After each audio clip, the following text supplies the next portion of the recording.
Okay. Good morning. The time is now 10:03.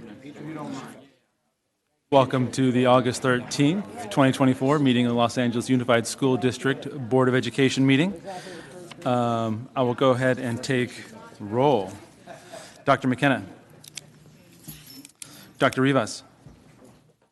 Present. Mr. Schmerson. Present. Mr. Melvoin. Here. Ms. Gomez. Ms. Ortiz-Franklin. Board President Goldberg. Here. All right, that looks like 1, 2, 3, 4. We have a quorum. All right. Please stand for please stand and join us with the Pledge of Allegiance, which will be led by Dr. Rivas today.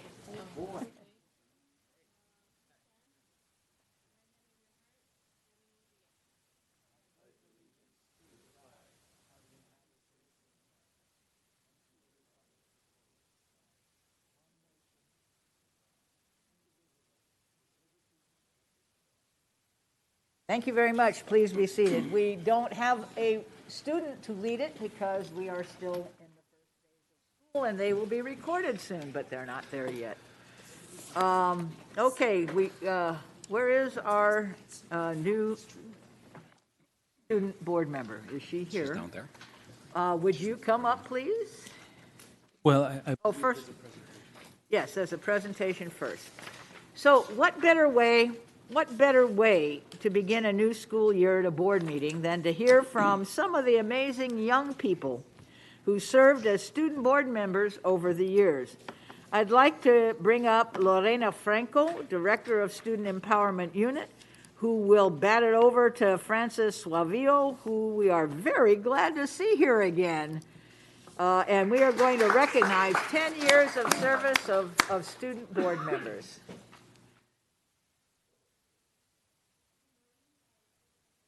Board members, thank you for giving us the space to have this presentation during the board meeting. I support the work of the student board members, and it's really an honor to be working with such brilliant, amazing, kind, and just wonderful students. And today they're going to share a little bit about where they are, what they have been doing, but it's truly a pleasure to be here with you. And I really want them to be the ones to speak and share where they have been. Thank you.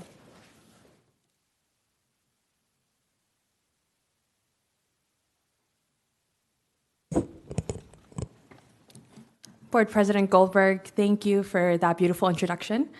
Good morning, Superintendent Carvalho, esteemed board members, and LAUSD community. My name is Francis Favilio. I served on the Los Angeles Unified School District Board of Education as a student board member for the 2019-2020 school year. I graduated from Carson High School and went on to pursue my studies at Stanford University. Later, we will witness this year's student board member, Anely Cortez Lopez, be sworn in by Karen Ramirez, which will mark the 10th student board member to serve on our district's Board of Education.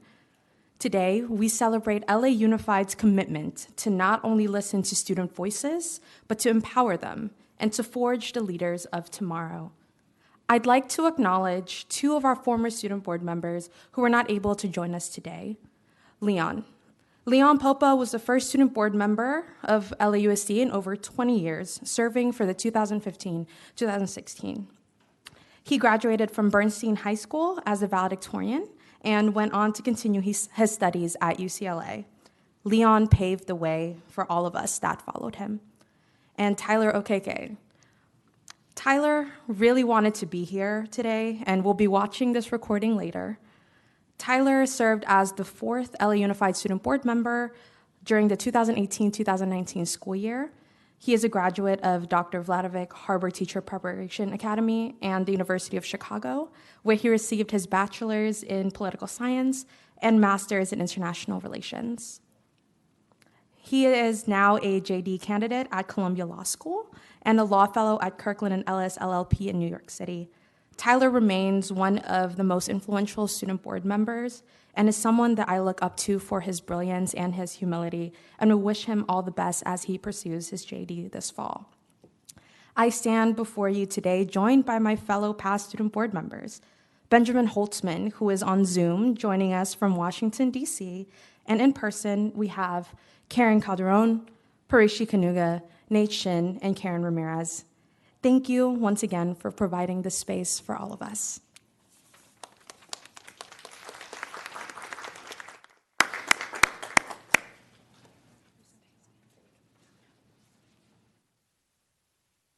Are others of you going to speak? Feel free.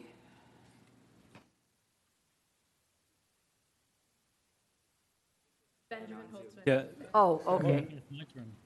Oh, all There he is. right, that's what you were waiting for. I got test it. your mic real quick, Mr. Holtzman, please. Sorry, can you hear me? We sure can. Great. Well, I first want to thank and congratulate Dr. Franco, Dr. Brenda Manuel, and the Student Empowerment Unit on their incredible work over the past 10 years. And congrats to the new student board member. My name is Ben, and I wish I could be there today, but after being the student board member and graduating from Hamilton High School, I made the decision to move to Washington, D.C. to pursue studies in international relations and economics. And after graduating from American University, I doubled down on my poor judgment and decided to stay here. In DC, I'm a research associate for China and Indo-Pacific Studies at the Council on Foreign Relations. So I was the student board member during the 2017-2018 academic school year. I actually remember celebrating my 18th birthday next to Nick Melvoin in that room. It's kind of a crazy position. You're tasked with representing all LAUSD students during your senior year as you apply to colleges and without any full-time staff support. It's a Herculean task, to say the least. And yet the role is critical, serving as a bridge between board members and students, allowing the district's most impacted stakeholders the opportunity to share their insights on LAUSD's most important decisions. The position highlights the board and district's dedication not simply to the student voice, but to legitimate collaboration with that voice, and that's qualitatively different. The position is also an unrivaled experience for the student board member. It teaches invaluable lessons in leadership, resilience, and advocacy. Critically, it provides legitimate weight to the elementary lesson of listening to your peers who you must represent, and to your fellow board members who you must collaborate with.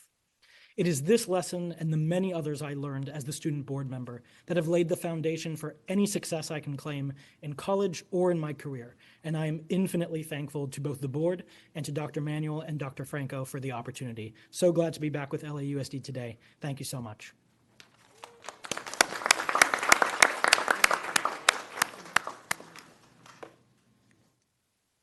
Hi, everyone. My name is Karen Calderon, and I served as the student member of the Board of Education for the 2016 to 2017 school year. Like Ben, I'm also an alumna of Hamilton High School, but I'm also an alumna of Shenandoah Elementary and Mark Twain Middle School. And I want to take this opportunity to thank Dr. Franco, Dr. Brenda Manuel, the school board, the superintendent, and I would be remiss if I didn't mention the late Dr. King, who was on the board during my time here. This opportunity to serve the students of LAUSD is one that I have not forgotten. It has served me well in my ability to serve my community today. I currently serve as a representative for Congressman Ted Lieu in our district office, and so I have, built my foundation in my career on being able to listen to individuals and see how we can represent them, not only in Congress, but also making sure that people's voices are elevated and their concerns are elevated. And that really started here, and being able to understand what issues are, and being able to be the student representative for 650,000 students at the time. And so I want to thank you all for your ability to listen to the student board member. I have an impressive line of students behind me, and to see how much this position has changed and expanded and what the student engagement unit has been able to do over the years has been absolutely incredible. So I really value that LAUSD, the second largest school district in the country, is able to put a student on the school board elected by their peers to be able to represent the entire district, their entire community. And I'm very glad to see what this position has turned into, and I cannot wait to see how it continues to grow. Thank you.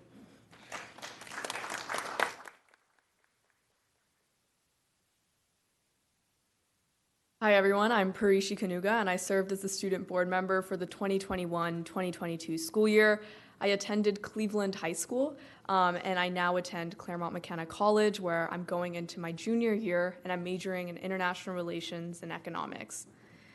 So during my time as student board member, one of the key issues I advocated for was the district student communication. So this is how the district communicates with students, but it's also how students communicate with the school district. And I learned that district messaging towards students is really crucial. Students need to understand that beyond their school, there's this entire network of resources that exists for them. And hearing this from fellow students can be really powerful. So the Student Empowerment Unit and I, we worked to create Education Empowered, which is a podcast by students for students. And this is just one example of how being a student board member and that whole experience still really benefits me today. During my time in college, I've started a podcast called CMC Conversations, where I interview faculty, alumni, staff, and students about their experiences at the college. And I really would not be able to get in front of a camera and have a conversation without feeling really nervous if I was not granted this amazing experience to represent my students, to engage in public speaking. And then another part of district student communication is the way that the students communicate with the school district. So I advocated for more frequent surveys, and I really understood the importance of data when it comes to making decisions. So this has benefited me in my major because I'm majoring in international relations and economics. So I'm taking a lot of statistics classes, a lot of economics classes. And I've learned that beyond the numbers, there's really a person. And really to see the human beyond all the data, that's something that I learned in my position. So being a student board member is such a valuable learning opportunity, and it's such a valuable service to the students of the whole school district. You're representing a really large number of voices, and you're really trying to make sure that you're balancing your own opinions with the opinions of the students. You're balancing speaking up and listening, and that balance is something that you learn in this role. Anelli, I wish that you go into this role with confidence, that you're representing the voices of all these students, and that you really earned this position. And best of luck. I also want to thank the Student Empowerment Unit. I want to thank the board. I want to thank my amazing teachers at Cleveland High School for really shaping me into a great student board member and someone who really values this district. Thank you.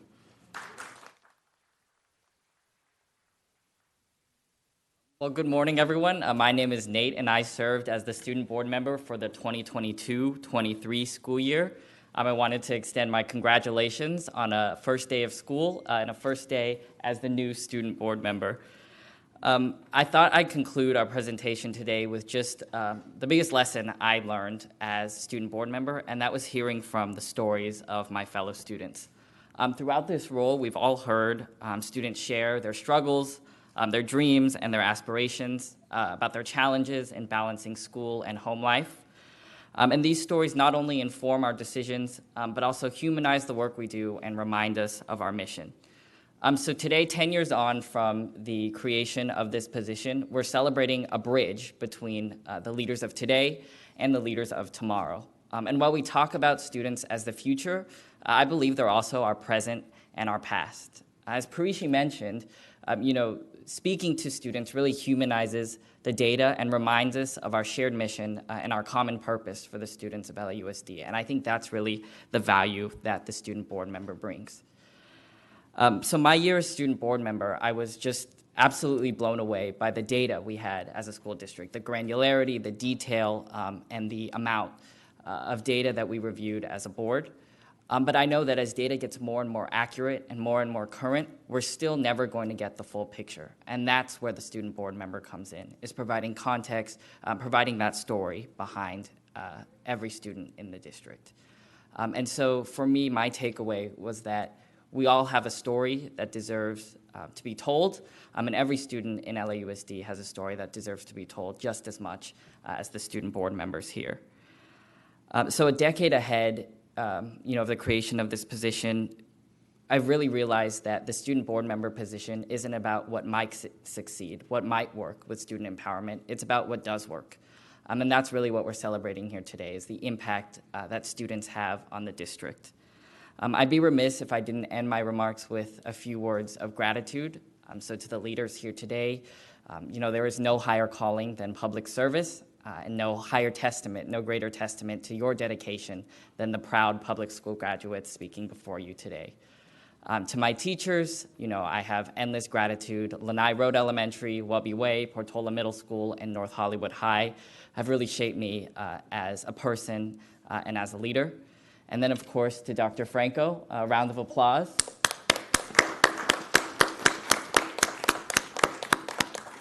I know that every student who's worked under Dr. Franco and has benefited from her mentorship has walked away with greater confidence and capability, and so we're eternally grateful to her for that. So thank you for your time, and here's to another 10 years of student board members leading and learning.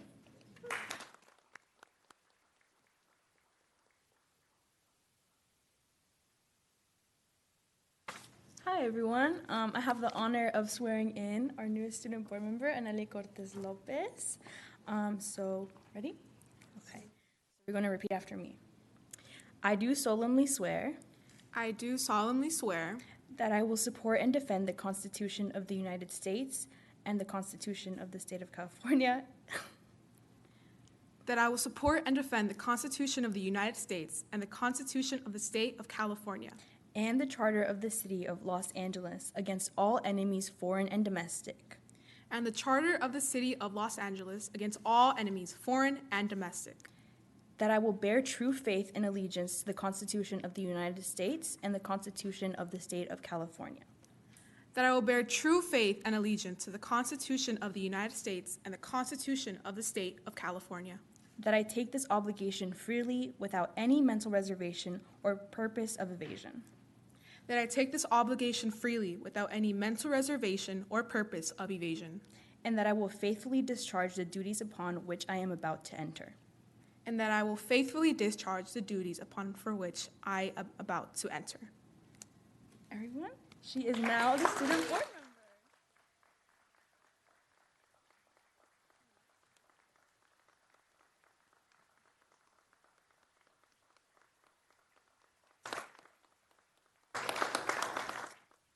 Now, do you have any words you'd like to say? And I'm going to leave you the podium. Absolutely. Thank you so much.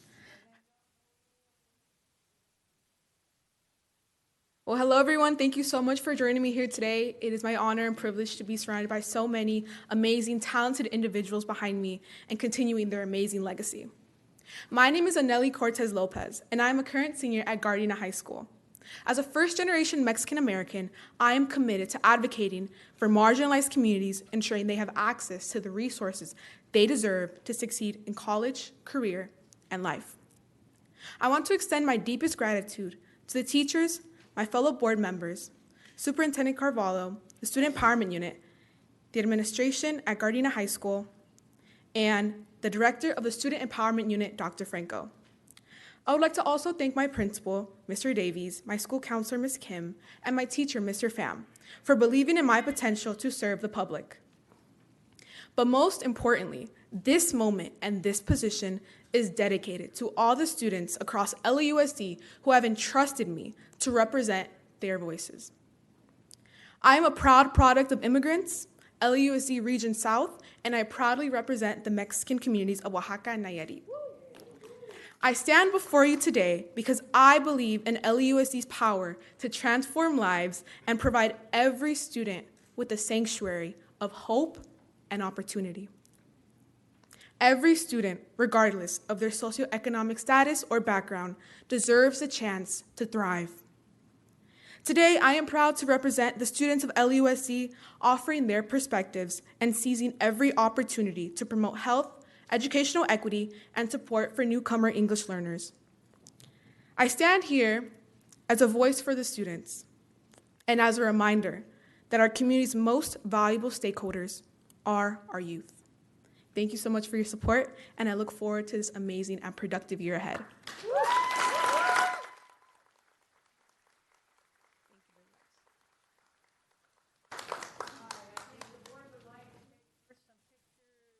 With the new board member and then with all of you, okay? We'll come right down to you.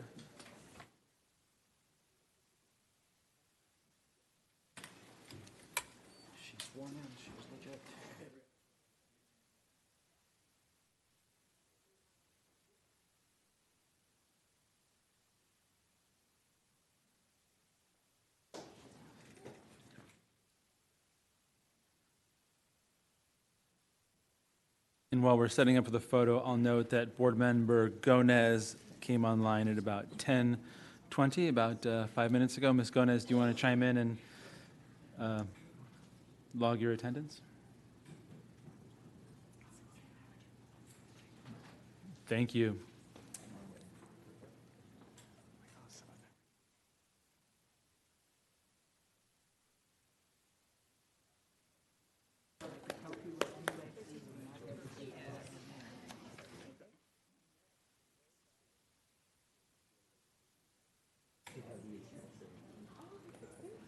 Congratulations. It's going to be a great year. It's funny because I've only been here a little over 2 years, but I've served in 4 student board members. Wow. Yeah, you're the 4th.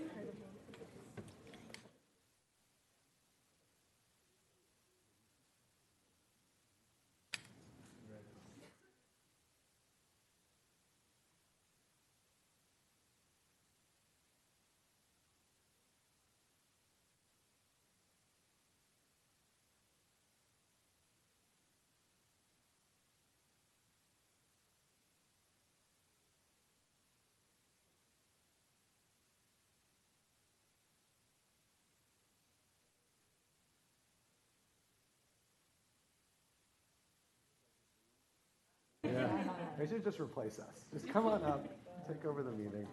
I think there are a few people over here. Oh, come on in. Please join us. This is her parents, right? Yeah, round of applause. Providing the background and support to make her a person we would love to have on our board. Thank you. All right. Okay. We want to maybe put her next to. Come next to her. Slide down a little bit. Here we go. I'll move down. There we go. There. Let me back up one more little piece so I can let you come in. All right, all right. Let's take another one, and then we're going to take all of you, okay? All right, here we go again. 1, 2, 3. I have mom's camera this way. So Okay. Yeah. Thank you. Okay. Thank you. All right. Thank you. Thank you. Thank you very Now much. the rest of you, come on up. And now we Stay want there. the whole of you. All of you. Anywhere you want to stand. However you want to stand. Oh, wonderful. How's school? You too. You too. You got it on your shoulder. Wait a minute, wait a minute. Thank you. All right, everybody got to squeeze in a little bit closer together, I think. Squeeze in. Everybody kind of squeeze in a little bit here. Squeeze in. All right, you all squeezed in.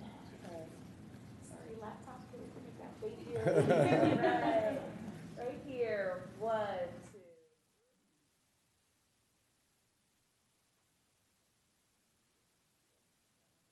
Good. All right, thank you very much. No, you don't get to sit down, you got to come up here. I'm your new next door neighbor. Wonderful, wonderful, wonderful. Okay, here we go.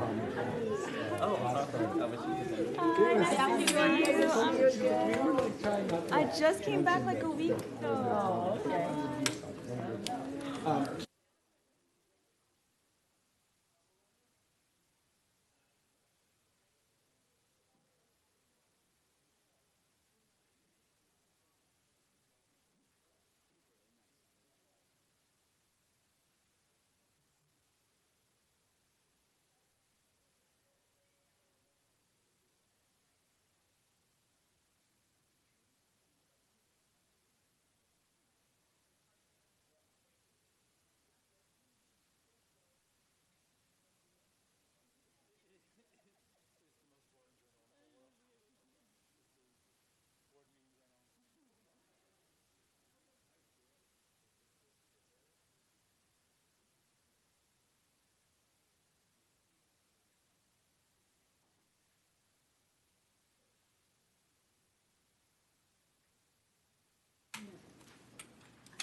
Wait till she gets a chance to come up here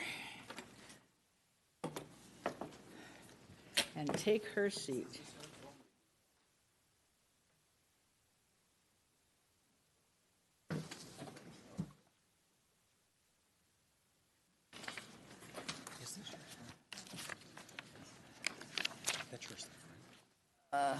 Yeah, I think that's mine.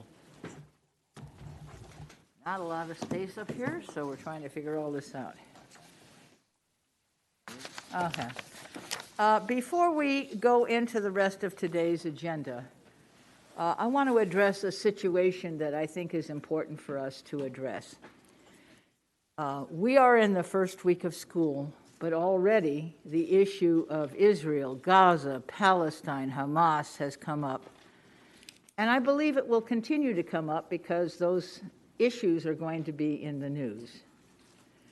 However, I think that we need to begin to get some kind of district-wide understanding of what anti-Semitism is and what anti-Semitism is not. What being anti-Muslim is and what being anti-Muslim is not. What being anti-Turk or anti-Armenian is and what it is not.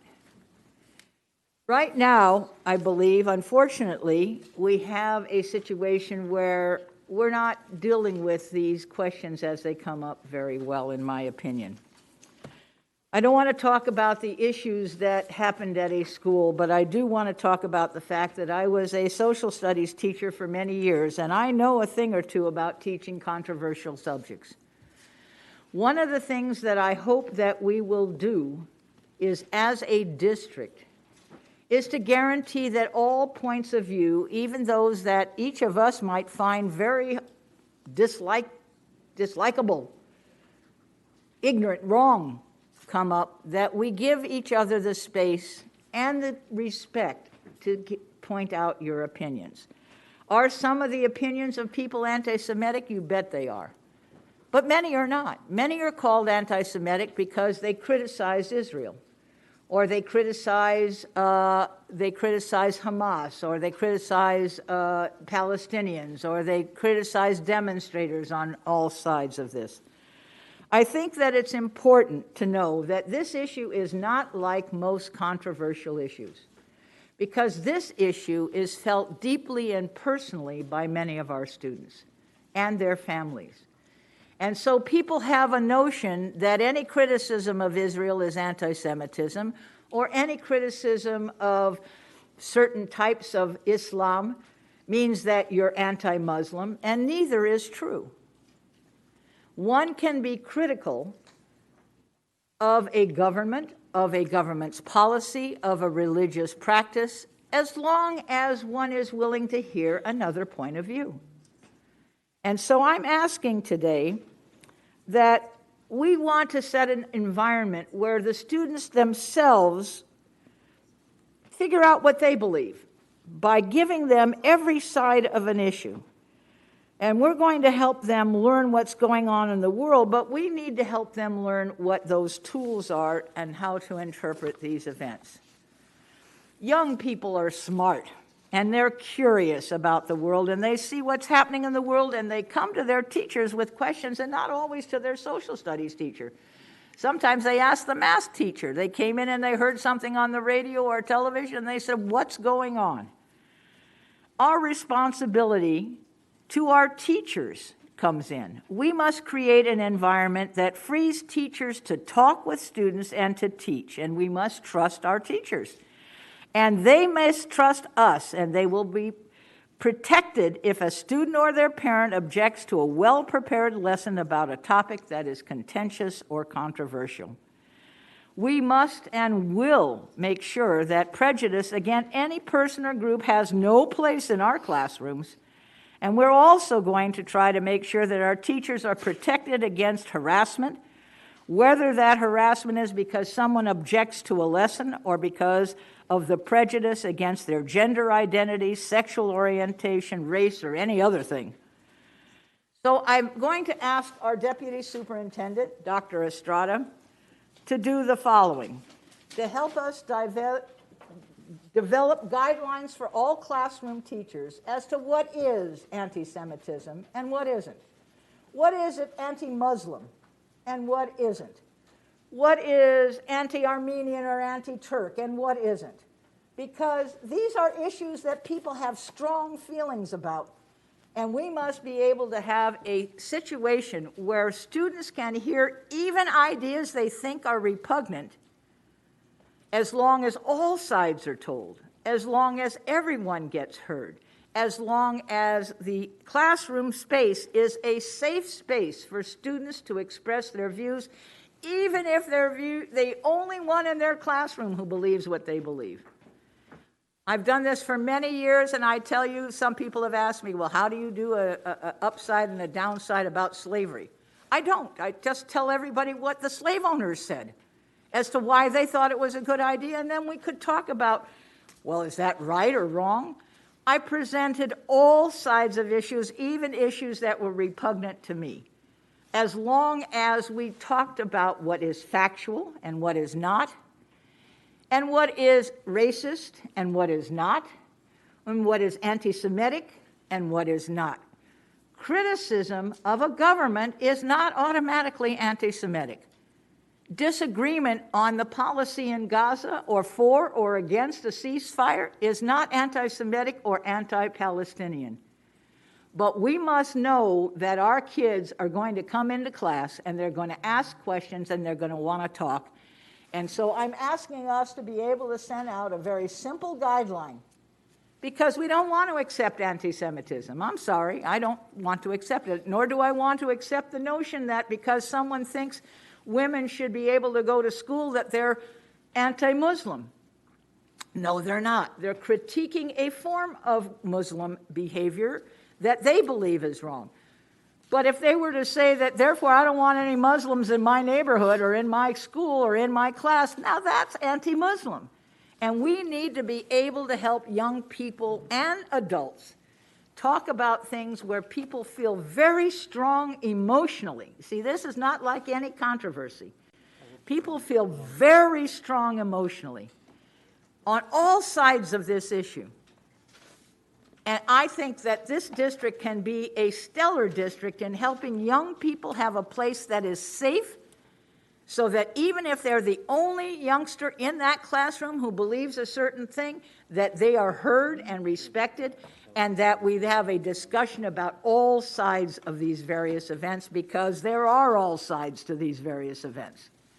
And so I hope that you'll be able to do that and maybe get it to us with what time, how much time do you think? So, Board President, we would love to review some of the materials that we already have and reassess for those things, and then be able to add additional guidance and put that together in a simple document for folks to review in the next few weeks. So I think Can in it the next... be not few weeks, but shorter than that? We will definitely give you a stronger timeline, but 2 weeks if we could do that. All right, all Again, it's just to review materials, and I also want different perspectives to be able to look at our current content and be able to provide One of the recommendations. groups I hope we will talk with are those people who are working on our ethnic studies, because I'm sure they have had some of these debates already. Yes. All right, I know when I was in Sacramento, it was a big issue of how to teach about various things like this.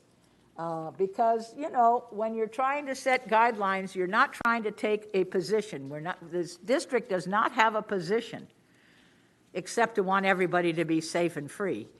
But we do need to be able to help teachers and anybody else to deal with, and I keep saying this over again, I've been doing this a long time as a teacher, very few things that are controversial are this emotional. And when it's this emotional, clear guidelines are very important. So that's what I'm asking you to do, and I appreciate that you're accepting this challenge right here in public. Of course. And that's all I wish to say. Thank you all very much. All right, now we're ready for labor partners, and I believe we have some labor partners who wish to make some statements. Come on down. Maria Nichols, are you here from ALA? Yeah, I see. Yes, she is.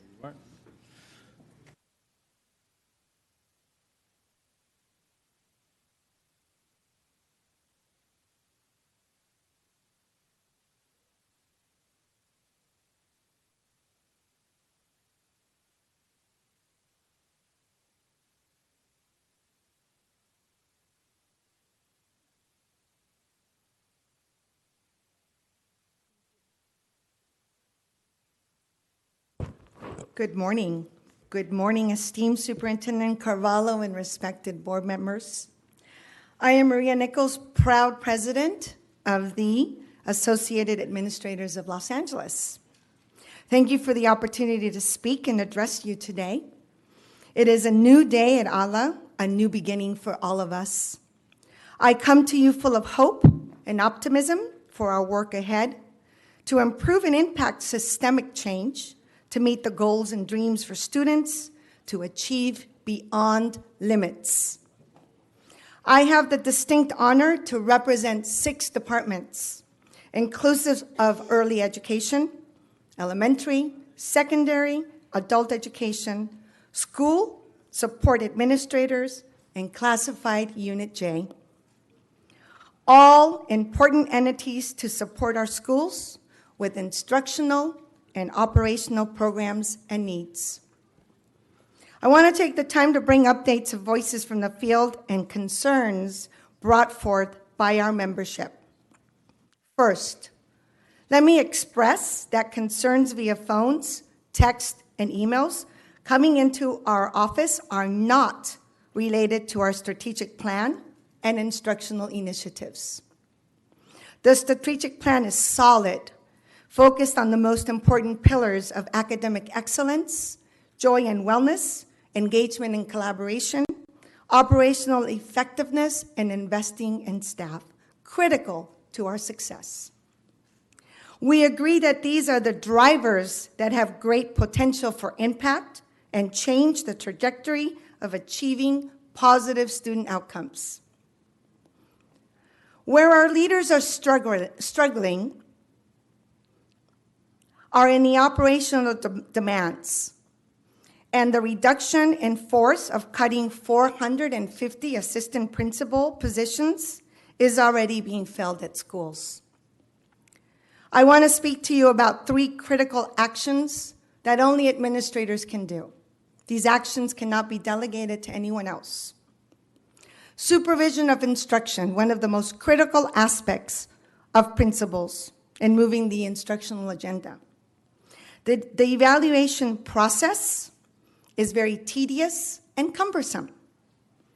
Annotating and uploading documents, at times we lose the human aspect of building relationships, trust, focused on the teaching and learning framework to really hone in on teacher behaviors, and mentoring to improve teacher practice, which will then result in student outcomes.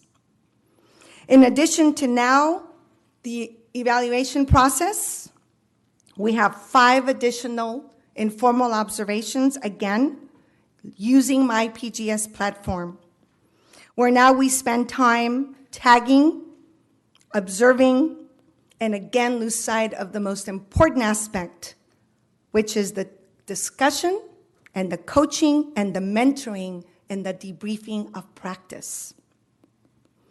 To ensure that we focus on quality first instruction, we must begin to focus on quality. We must begin to focus on quality of instruction and not quantity of instruction and visits. The second point, the New Star system. You mentioned anti-Semitism. We also have hate crimes, allegations of bullying, harassment, discrimination, which require extensive time for the investigatory process. Interviewing, uploading documents that are evidence-based, annotating all actions, coordinating with operations, staff relations, your director, to ensure that all policies and procedures are followed so that you don't get in trouble as a leader. These are extensive, time-consuming tasks that require our priority because it has to do with student safety, but they are extensive in time. The last part, the professional development of all our operational initiatives, the professional development for teachers, parents, and students must be facilitated by administration only. This is a task that cannot be delegated to anyone else.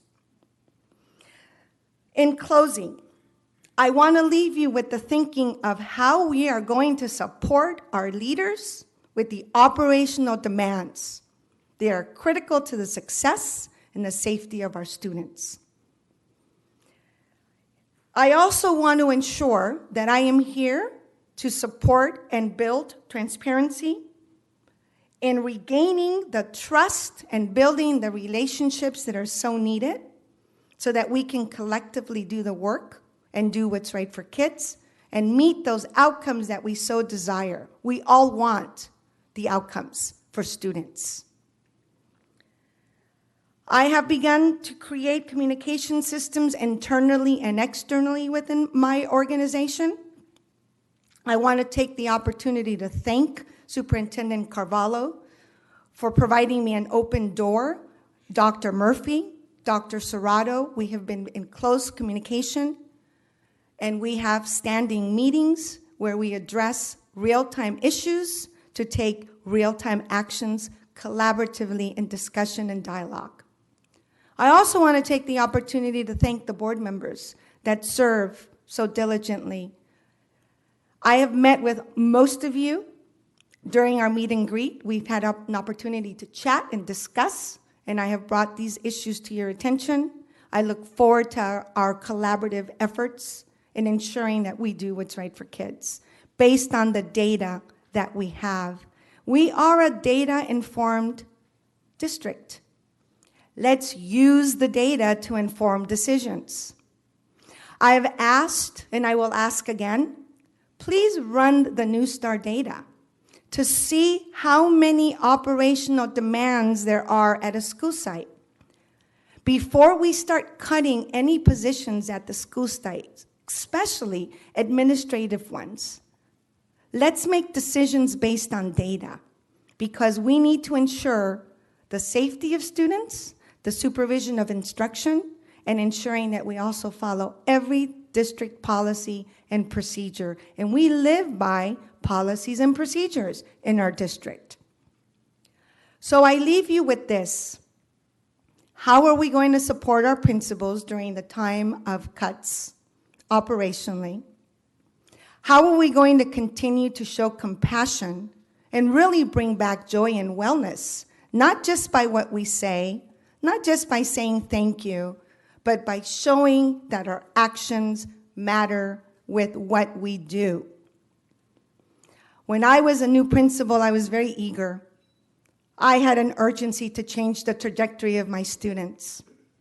And for a year, I struggled because I was pushing forth initiative after initiative after initiative. But I didn't have people following me. And it took one very, very courageous, seasoned teacher who came into my office and had a heart-to-heart with me and said, Maria, your ideas are great, but let me share something with you. People don't care how much you know, they care how you make them feel. And that changed my entire leadership trajectory. So I leave you with this. How is your heart today? Think about that. How is your heart today? That was part of the question during our PLI in our closing. And what are we going to do collectively to ensure that we bring back compassion, dignity, and a feeling of respect and value with the leaders that lead our schools that make a difference every day for our students, our families, our communities, and build those relationships with our parents. Thank you so very much for your time. Thank you very much. I think we have UTLA in the house as well. Go ahead.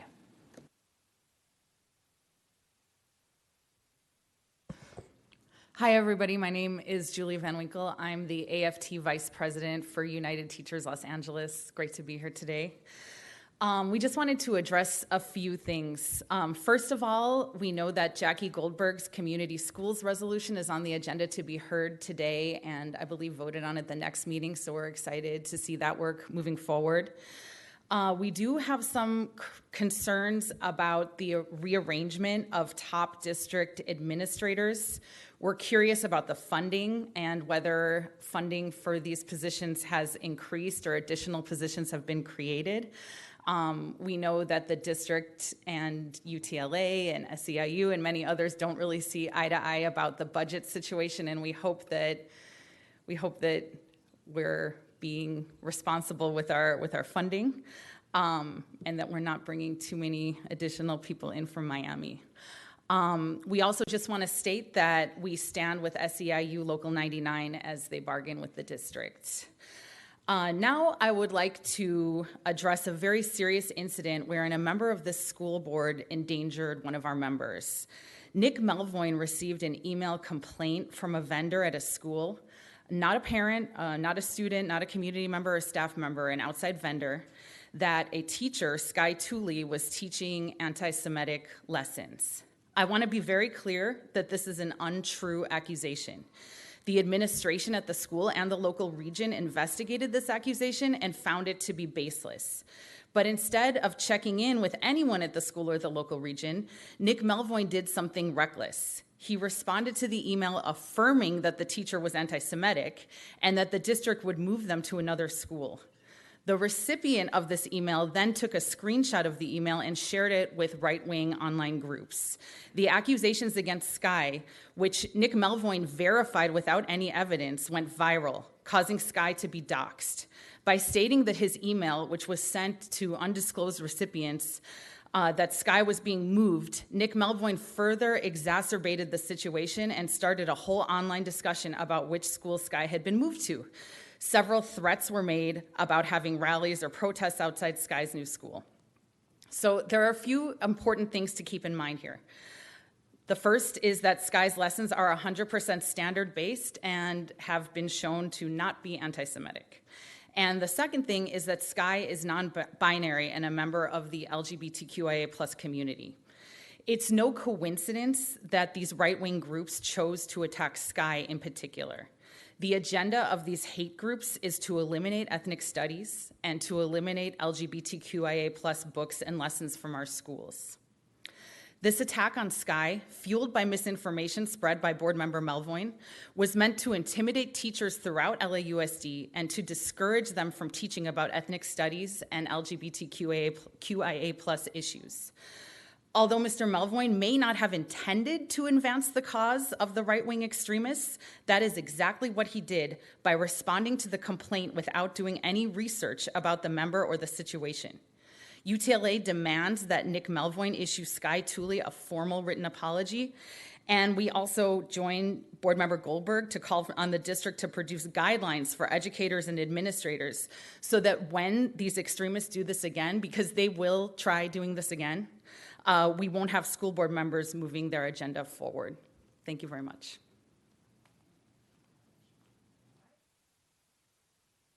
Any other members of our labor partners wish to speak?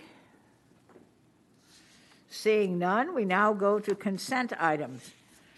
Let me get my consent calendar. What we do is we go through the items on the agenda, and we say consent or not consent, discussion. If it's a discussion item, it will be held and it won't be voted on consent.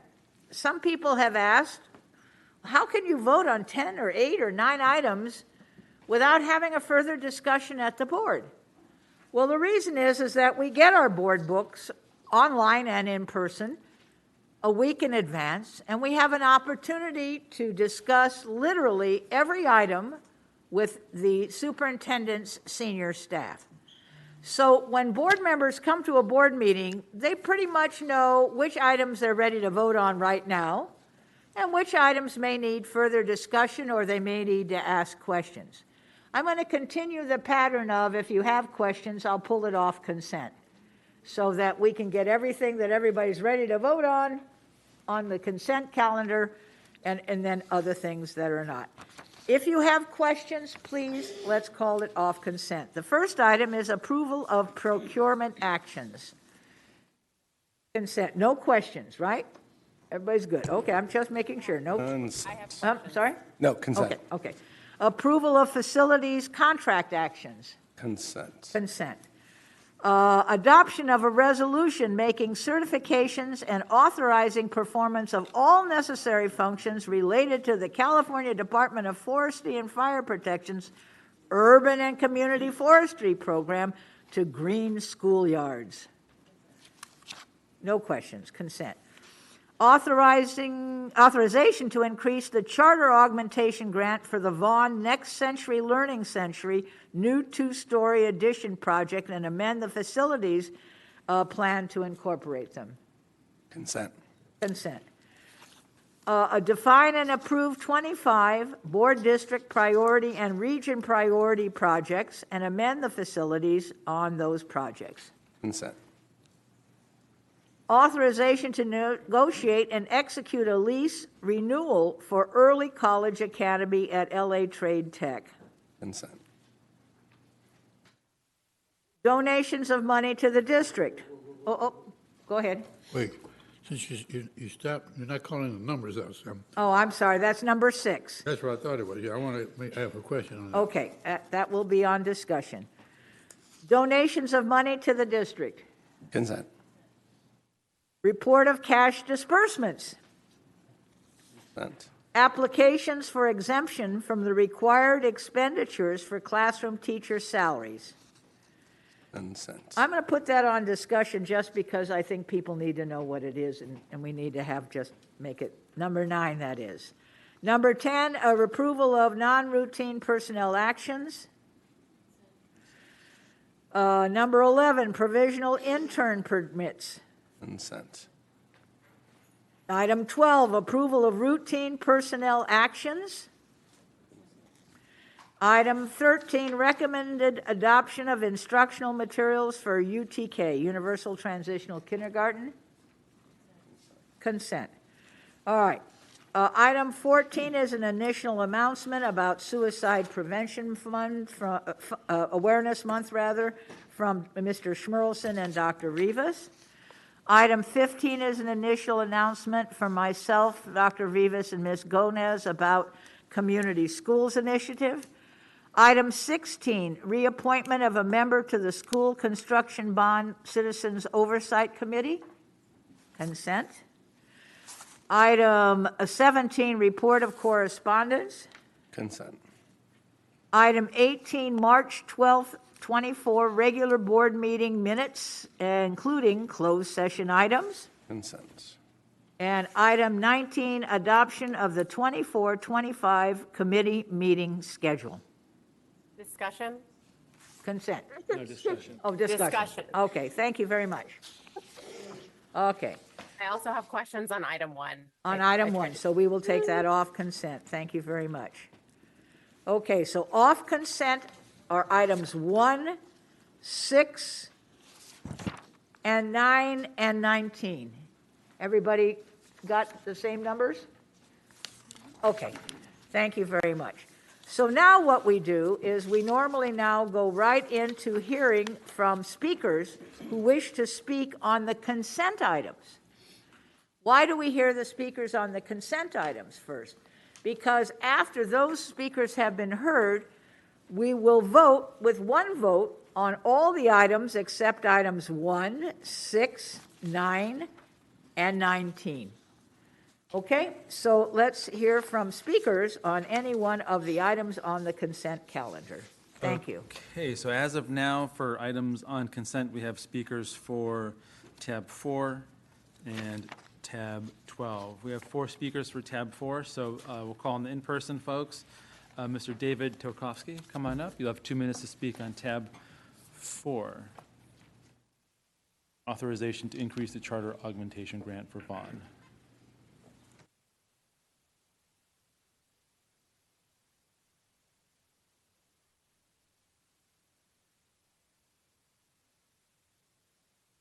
Thank you very much. Last time I credited you when you were putting a bond on about a distant earthquake. Now you've continued your good work and brought earthquakes to a town that's actually called El Sereno. They changed their name just yesterday to El Tumulto based upon the earthquake. And I hope you continue to do good work.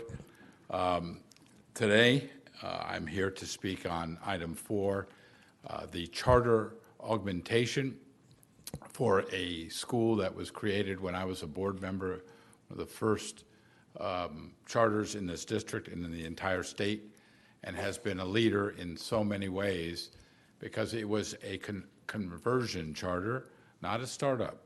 It was people in our district who understood that sometimes the bureaucracy didn't move fast enough, but they were good souls about this district. And so I support the augmentation grant. I also support using the amounts of money in the charter bucket rather than just storing it in the freezer. And again, there is nothing in your policy or in the state's policy or anything in the law that says anything but conversion charter and startup. That means your affiliated charters, which absolutely nothing has happened in a long time with affiliated charters since Tamar Gallupson was the board member and Ray Cortinas was the superintendent, to grow these things. Instead, we are losing students. Hundreds of students are applying because of declining enrollments. Take a look at the list of interdistrict permit requests that are starting to happen to this district. And I think you will see that you need to use all of your creativity and vision to start doing something, including elective classes on controversial issues in the summer in which we could discuss and learn a lot more. And finally, it is 10th grade world history that talks about imperialism and decolonization. And I have not seen a thorough discussion of 10th grade world history and what is or is not being taught, because every student should have that knowledge. Thank you very much. Thank you for your time. Let's see. Chitlali Castro, are you here? Come on up. You'll have 2 minutes to speak once you begin. Good morning, Superintendent Carvalho, President Goldberg, distinguished board members. My name is Itlali Castro. I've been a parent at Vaughan and an active member of Pacoima since 2010. My son transitioned from a special education student to Vaughan, and thanks to the support environment, he has grown into a confident, independent student. This fall, he will be attending CSUN to study mechanical engineering. On behalf of the parents and the entire Vaughan community, I'm pleased to announce that we have successfully raised and invested $12.5 million to match the district bond funds. Our project is complete and our facilities open on August 1st. We are here to request that you release the district's portion of the matching funds to us. With this funding, we have finally opened our library, added a fully equipped cooking kitchen, and created safe, modern classrooms for our students. No longer will our children be cramped into small, portable rooms. They will now have success and access to a safe and positive learning environment. Vaughan was built in 1957 to accommodate 500 elementary students. Now we serve 1,300 community students, including preschool and new TK. Ms. Gomez knows our school community and has visited us on several occasions. And we appreciate Superintendent Carvalho's visit shortly after his arrival in LA. We extend our heartfelt thanks to the hardworking district staff to help our Vaughan team to make this long-held dream a reality. Thank you for your time and your support. Thank you for your time. Fidel Ramirez, are you here? Fidel, come on up. You'll have 2 minutes to speak once you begin. Good morning, board members. Congratulations, new board member. I'm delighted to be here today. My name is Fidel Ramirez, and I serve as the CEO for Vaughan Next Century Learning Center. It feels like yesterday, but it's been about 5 years that we were here when we first started our project. The purpose of our visit, as you can imagine, is to ask for your support and approval of our augmentation bond funding. Vaughan has provided the 50% needed, and we're excited to announce that we opened up the beautiful building just 2 weeks ago. The district and Vaughan, as you may know, have worked together successfully leveraging taxpayers' approval bond funds for decades. Vaughan, as a school of residence serving students who live in the district-defined boundary, finally can provide equitable learning space as we remove those portable classrooms and make room for TK and community school services. Since the closure of our library, approximately 1990, due to overcrowding back then, our students now have a new library. We're excited about that. Also, in addition to that, our warming kitchen now is a cooking kitchen capable of feeding 1,300 students rather than 500. We want to thank the board members for your support over the 32 years we've been around. Board Member Gomez, thank you for your often visiting our sites at Pacoima and your support over the years. We were also honored by the visit of the superintendent as he arrived to LA, so we're thankful and grateful for that. Though Vaughn has won the California Distinguished School and the National Blue Ribbon Awards, we are also honored to have been given the highest marks recently from your charter school division. So we certainly want to acknowledge our partnership with them. We want to thank Jose, we want to thank Christian, and we want to thank Blanca for their partnerships. Thank you, board members, in advance for your consideration and vote. Thank you for your time. Yvonne Chan, are you here? Yvonne? Yes. There you are. Come on up. You'll have 2 minutes to speak once you begin. Thank you. And good morning, honorable boards and Superintendent Cavallo. My name's Yvonne Chan, and I am the founding principal of Vaughn and this project's manager. But first of all, I want to thank the board for moving a new bond forward, because our project is a living proof why you need that. So first of all, President Goldberg, you helped us, 40 years? You helped us through those horrible days of busing and multi-trend. And today, your equity vote for us. One is your legacy. And we wish you a very happy retirement. And now, Superintendent Cavallo, last week you talked about the need for investment and the need for, self-help. That's what you said. Well, look at this. We raised $12.5 million to match to improve district-owned property and created many union jobs. So what you said must be done, should be done. But what else is that power of care that unleashed the power of ideas? I think, Dr. Rocio, you talked about that last week. And Schmerling, you talked about but the care. So really, this project, we have the caring hand of Mr. L. Gracioli. We call him Big L. But Superintendent, you are a big, amazing L, okay? And of course, a really loving Isela Lopez, along with Ms. Toke, Big Heart, the district staff, and also charter staff. We lock hands in getting a project done. For example, we make DWP to change out 19 power poles in 7 months and not 7 years to give equity to the entire neighborhood. So with you, we will campaign hard. With you, we will hope to change. This is 1997. I'm the poster girl to pass Prop BB and lower the threshold to 55%. Still here at your service. Have a great year. Thank you. Thank you for your time. Okay, we have one public comment on tab 12. So tab 12 is approval of routine personnel actions. Miguel Ortiz Jr., are you here? Mr. Miguel Ortiz Jr.? I'm going to check online to see if he is calling in remotely just in case. And he is not there. So that concludes public comment on tab-specific items that are on the consent calendar. Thank you very much. So a motion is now in order to approve the consent calendar. Moved by Mr. Schmerlson, seconded by Mr. Melvoin. Call the roll, please. Dr. McKenna. Yes. Dr. Rivas. Yes. Mr. Schmerlson. Yes. Mr. Melvoin. Yes.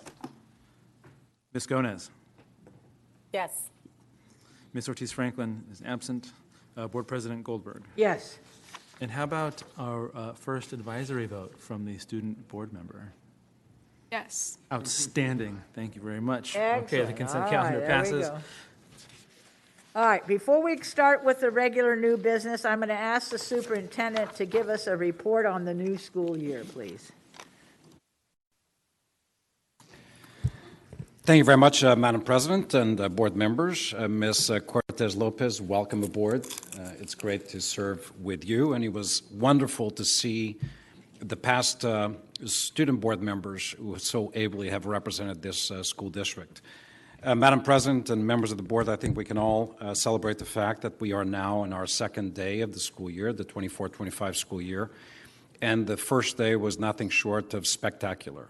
I'm grateful to the leadership, not only central office, regional leadership, certainly leadership at the school level, the magnificent professionalism of our teachers and support staff across the board, the patience of our parents, and certainly the joyful demeanor that our students brought back to our schools. I joined many of you as we visited schools together, and we saw happiness, we saw instruction on the first day. We saw the fact that on day one, every single classroom was staffed with a credentialed teacher, and every one of our 1,000-plus routes were driven by our SEIU 99 workforce drivers. We reached yesterday a 0.6% improvement increase over last year's attendance on the first day of school. So in fact, we are at 90.5.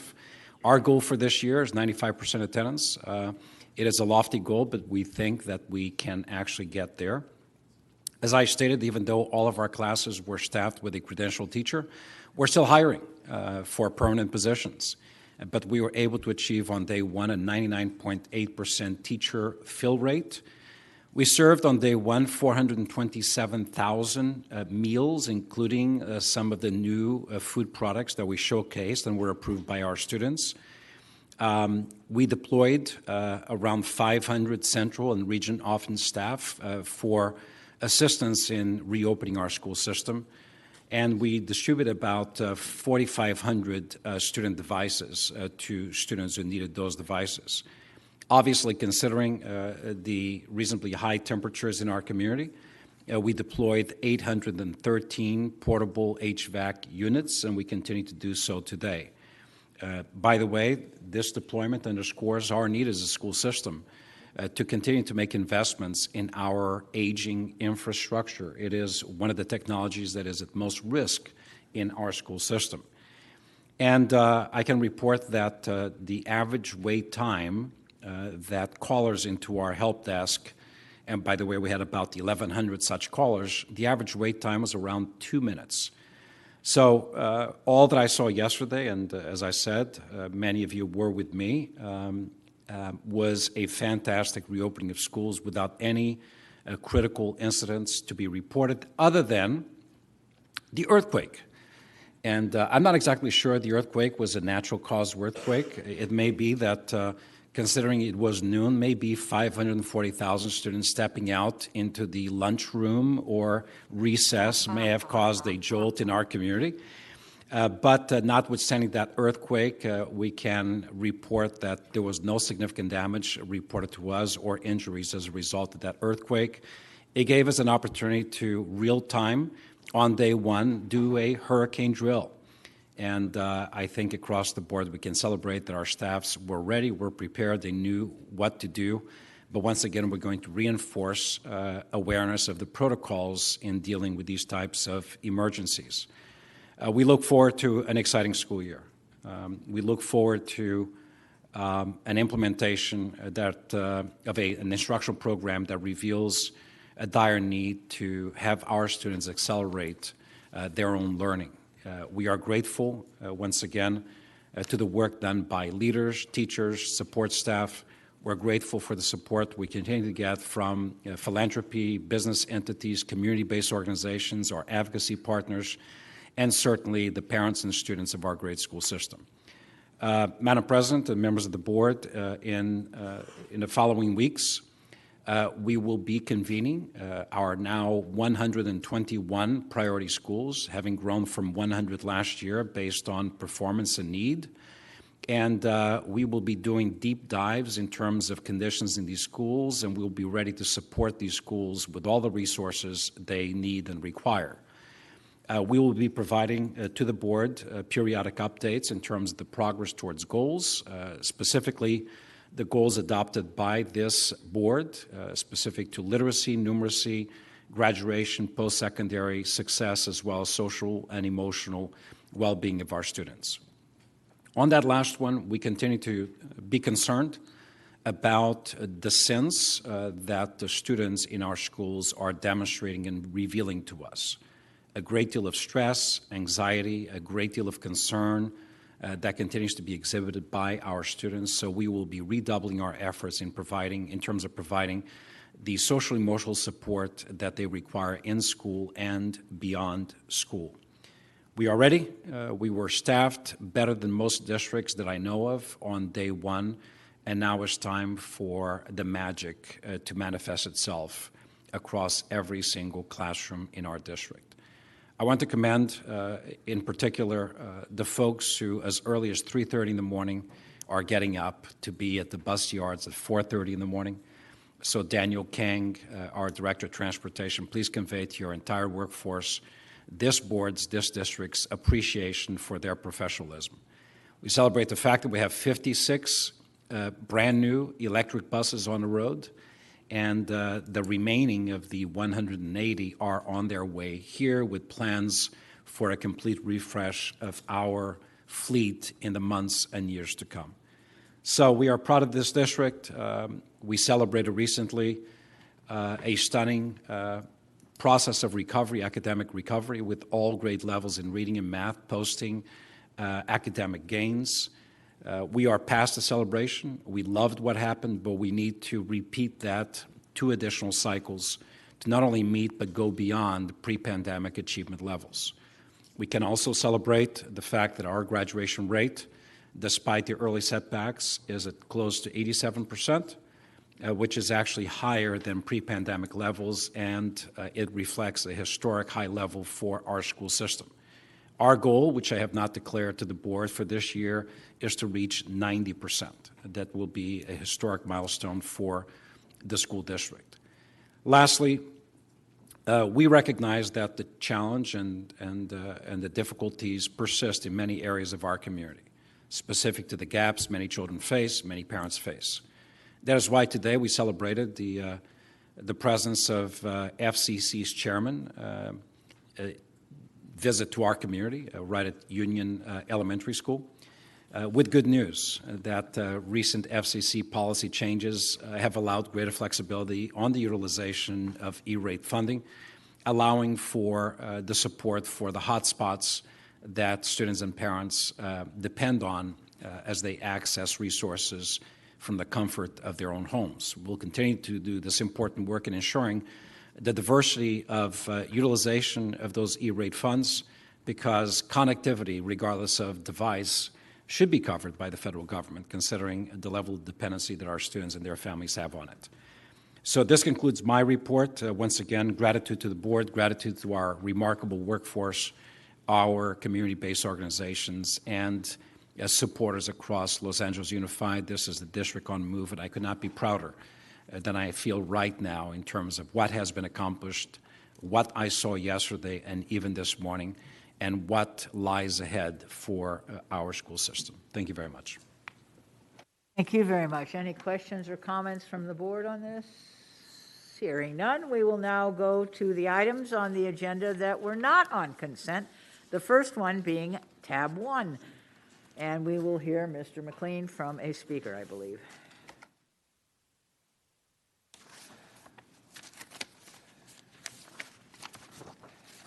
Okay, the speaker on tab 1, Liliana Noches. Let me see if she's online. Yes, Ms. Noches, please press star 6 to unmute yourself, and you'll have 2 minutes to speak once you begin. Liliana Noches. See you're on the line with us, Liliana. Please press star 6 to unmute yourself, and you'll have 2 minutes to speak once you begin. Good morning. Can you hear me? We sure can. Please go ahead. Good morning, board members. After reaching out to the California Civil Rights Department, I gained invaluable insight into the California Fair Employment and Housing Act, which mandates the employers provide reasonable accommodations for employees caring for family members with disabilities. The federal law is designed to support individuals like me, who are striving to balance the demand of work with the immense responsibilities of caregiving. Reasonable accommodations could take the form of flexible work schedules or change in assignments, things that could profoundly affect an employee's ability to manage both his professional duties and personal challenge. I have a child with severe disabilities, and when I sought to switch schools with another PSA counselor willing to accommodate my needs, the PSA administrators denied the request without offering any support. This decision has forced me into a painful routine, waking my 8-year-old child at 4 a.m. to start preparing him to his new reality, which has tragically resulted in him having severe seizures. It breaks my heart to witness the distress and suffering he endures, and I have seen a drastic impact on his behavior and overall functioning. The emotional toll on me has been overwhelming. I am sleep-deprived, stressed, anxious. The situation feels unbearable. My health has been impacted by dealing with so much anxiety and anguish. Federal laws are in place to protect my family's well-being, yet the PSA administrators have made no effort to support us in this dire situation. I have resorted to seeking legal counsel, emphasizing the lack of support from my employer. I want to shine a light on what is happening. There are several PSA counselors in similar predicaments who desperately need these accommodations. The PSA administrators have neglected their duty to support their employees, and it is disheartening to feel that our contributions to the districts are overlooked. We're human beings deserving of consideration and assistance. It is time for the administrators to recognize their responsibilities under the law and to make the necessary changes. Thank you very much for your time. We appreciate your time. Okay, second speaker on tab 2 is Lisa Kerwin. Lisa Kerwin, please press *6 to unmute yourself. On tab 1. On tab 1, I'm sorry. It is. Lisa Kerwin, please go ahead. You'll have 2 minutes to speak once you begin. Hi. Good morning. I'm not sure if this is the right forum. I was told this was the best way to get in touch with you. My name is Lisa Kerwin. I'm calling from Field Turf. I'm calling regarding a synthetic turf maintenance and repair service, IFB R-24045. It looks like we're in the process of being awarded that contract, and I just had some questions around, given that you're the second largest school board in the country, how many, it looks like it's an on-call contract. We're just trying to get a grasp on how many surfaces would need to be maintained bi-monthly, and I was told that Greg Garcia of the Facility Services Division would be on the call and would be best suited to answer that question. Thank you for your inquiry, Ms. Kerwin. This is the public comment portion of the board meeting, and if you would like more detailed information about the turf and the information you seek about our contracts, please reach out to our facilities division and someone will be able to help you in that way. If not, maybe someone will even reach out to you proactively because we have your information. Does that conclude your comment? We can't respond directly to your inquiry specifically right now. Yeah, I didn't think so. I did reach out to the Facility Services Division and they told me to attend the call. So I'll reach back out to them. Thank you for your time. All right, take care. Have a great day. That concludes comment on discussion items. Okay. Board Member Gomez, you pulled this off consent, so I'm going to call on you first for any questions you have. Thanks. I have two questions. One on item K, the contract for the Acceleration Academies LLC for re-engagement services.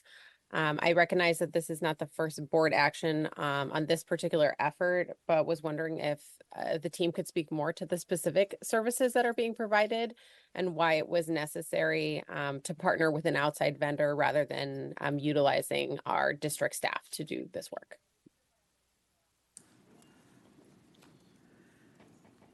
Pia Sada-Kotmal, Chief of Transitional Programs.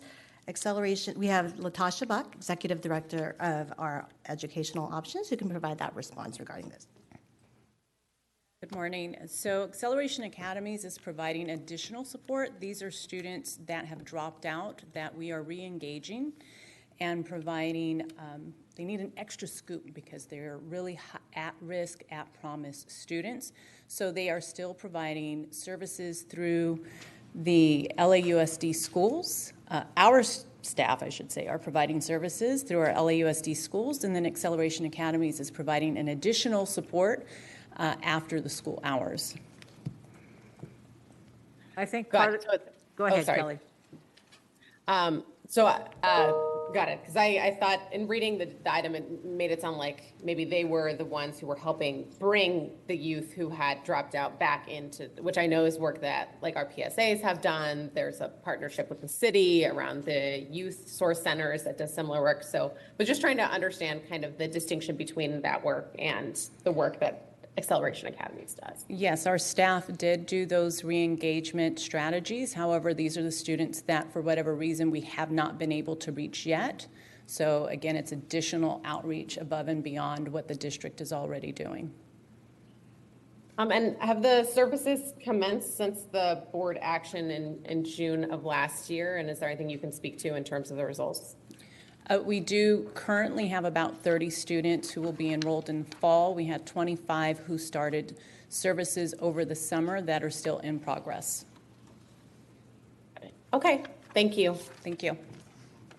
And then I had one other question. Go ahead, go ahead, Board Member. It's on a different item though. So Go ahead. Okay. On item P, on the purchase of the curricular materials through teaching strategies for UTK and early education. Hi, Dr. Tagawa. I'm a big fan of the creative curriculum. I think I hear really good feedback in the field from parents and from teachers as well about it. The one question I had is, I understand that there's a TK version of the creative curriculum, and whereas we're utilizing the preschool version for not just our early education centers, but also TK, which means that like older 4-year-olds and also maybe 2.5-year-olds are getting the same curricular materials, and was just wondering if you could share more about that particular decision and how we're being developmentally responsive to the needs of our little people. Sure. So the TK curriculum, we are using the pre-K version, which is adaptable for all 4-year-olds. So all 4-year-olds will have that material, including our early ed centers, our state preschool programs, and our TK classrooms. Because some of the TK kids are younger, we felt it was a better use of it. Plus, it's already been in use, so it kind of aligns all of the 4-year-old programs. Speaking to the part about, differentiation, so we do differentiate, and we do have other units of studies that we bring in for some of our younger kids, like the music and movement, insects, and some of the other ones. And is there an opportunity to differentiate for older students or more advanced students? I know that the TK version has like photography, which is more complex, I think, than the buildings. So the TK unit that's out there now with teaching strategies is very similar. It's just different units of study. So it really isn't that much different as far as the alignment to the preschool learning foundations. So we'll continue to use that. And so now all teachers will have the 6th edition and be using that across the district. So again, towards alignment, it'll make a lot more coherence for everybody to be using the same one. Okay, thank you. You're welcome. Carlson, on this item? Go ahead. I have a question on K, and I want to jump to D right after, if I may. So, No, but we're still on P. Let me finish and see if anybody had any other questions on P, which is the material. Okay. Oh, I'm sorry. No one does. I got it. Okay, so Sorry. now, Mr. Schmolson, on whatever item you want under tab I didn't 1. want to make you ladies walk up and down. That's why I wanted to ask right then and there. So, K. So, we have some fantastic PSA counselors in the district, really. That's Sophie Ryan is always coming to the mic and always talking about PSA. So how will our PSA counselors be involved in helping these students come back to school? Do we have a plan? They are still a part of outreach with each of our 5 schools that we're piloting. So we have 3 virtual academy schools as well as 2 of our continuation schools that are working with accelerations. So the PSA counselors will still be doing the re-engagement as well. Acceleration Academies has received a specific dropout list of students as well that they're working on. It's that personal touch that makes all the difference, and For I sure. appreciate that. Thank you. Yes. Okay, thank you. On item 1, I have D. Go ahead, Yeah. go ahead, Mr. Schmolson. So this is about our, sorry. This is about our contract for arbitrage compliance specialists.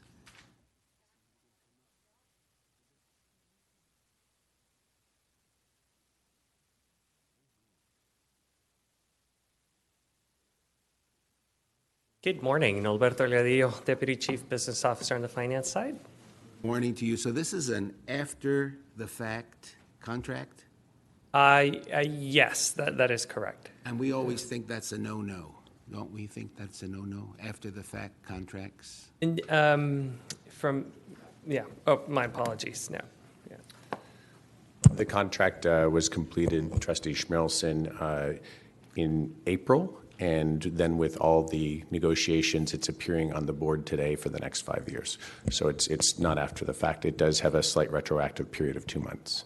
So the public is seeing it today for the first time. Is that correct? That's correct.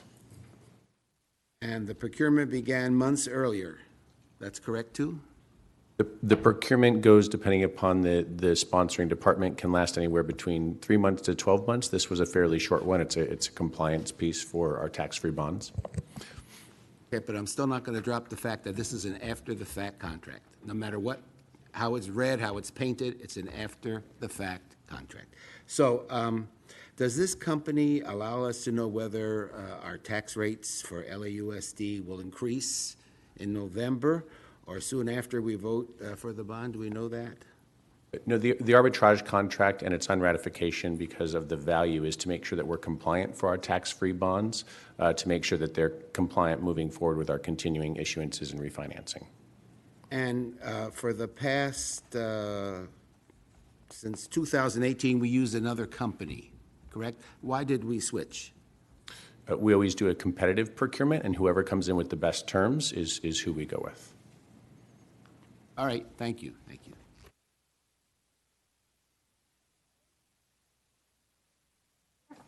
Any other questions on item 1?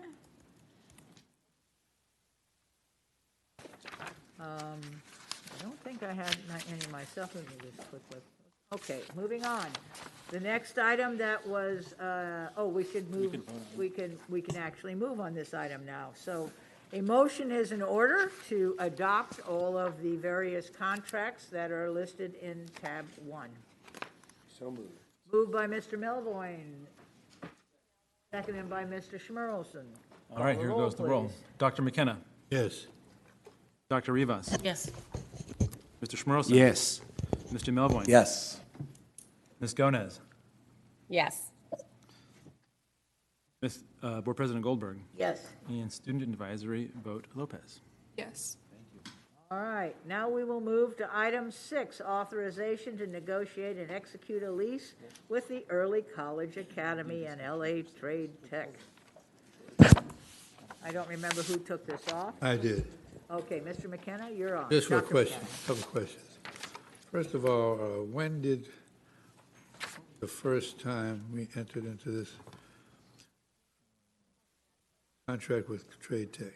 Sure. Good morning, Christina Tokes, Chief Facilities Executive. Early College Academy has been at LA Trade Tech since the mid-1990s, and we've had the past lease expired about 2 years ago. We're renewing this lease for the next 5. So this request is for renewal of leases, multiple leases that have been made all along, right? This one is just for Early College Academy at the LA Trade Tech campus. Wait. You said has the Early Academy been there since the 1990s? Yes. All right. Is the cost of this lease commensurate to the cost of other facility leases with LA City Community College? Yes. So we have 3 leases with the Community College District. We have this one where we're occupying their buildings, and then we have one in your district at Southwest College where we used our bond dollars to construct a building that we own with a long-term lease, as well as the one also at Harbor College. So they're different lease agreements because on 2 of them we own the facilities and are occupying space, and this one we're occupying their buildings. It is a very good lease. LACCD has basically not increased the rate since we first occupied that space in 1994. They have changed it only based on the square footage that we use. So at times, we've had less classroom space. Now we're occupying 12 classroom spaces. So it only changes depending on the classroom space. Thank you. I appreciate that clarification. Sure. Thank you. Carlson, Wait, come back. don't go away. But whenever they say we have to go, we have to go. Correct. So, okay, so let me just talk about that for a second. And don't get me wrong, I love our community colleges. They are a great partner with us. And I think it's a good thing for kids to be on a college campus. But I think we should also do everything we can to keep our students on our own campus. Now, I looked and I see that Orthopedic High School is a magnet school and has about 800 students. And why wouldn't we want to keep our students at Orthopedic High School? It is so close to Trade Tech, you can just jump and you'll be at Trade Tech. So I am very much in favor of our kids remaining at Orthopedic, filling our classrooms, and having the kids go over to Trade Tech for some of their courses. So that's my request. I'm going to have Francis Bias, who can talk about some of the unique educational opportunities offered by having early college academy at the LA Trade Tech campus. Thank you. We'll definitely look into your statement, but we do know that we have about 279 students that are currently enrolled in the early college program, and they graduate with AA degrees. So that is the unique aspect of this program, and that is the difference in why this would be beneficial for the students to be there, the proximity, and they're able to both take their A through G courses and also their AA program at that site. So they take every single course at Trade Tech, every single course that they would take if they were at Orthopedic High School. They take, yes, all the A through G courses that are required for graduation. They take all of those courses at the site at LA Trade Tech as the early college course. So you've got LAUSD teachers teaching those A through G courses, and as well as an AA program, which then at that point they go to the classes where the college educators provide that instruction for them to get their AA.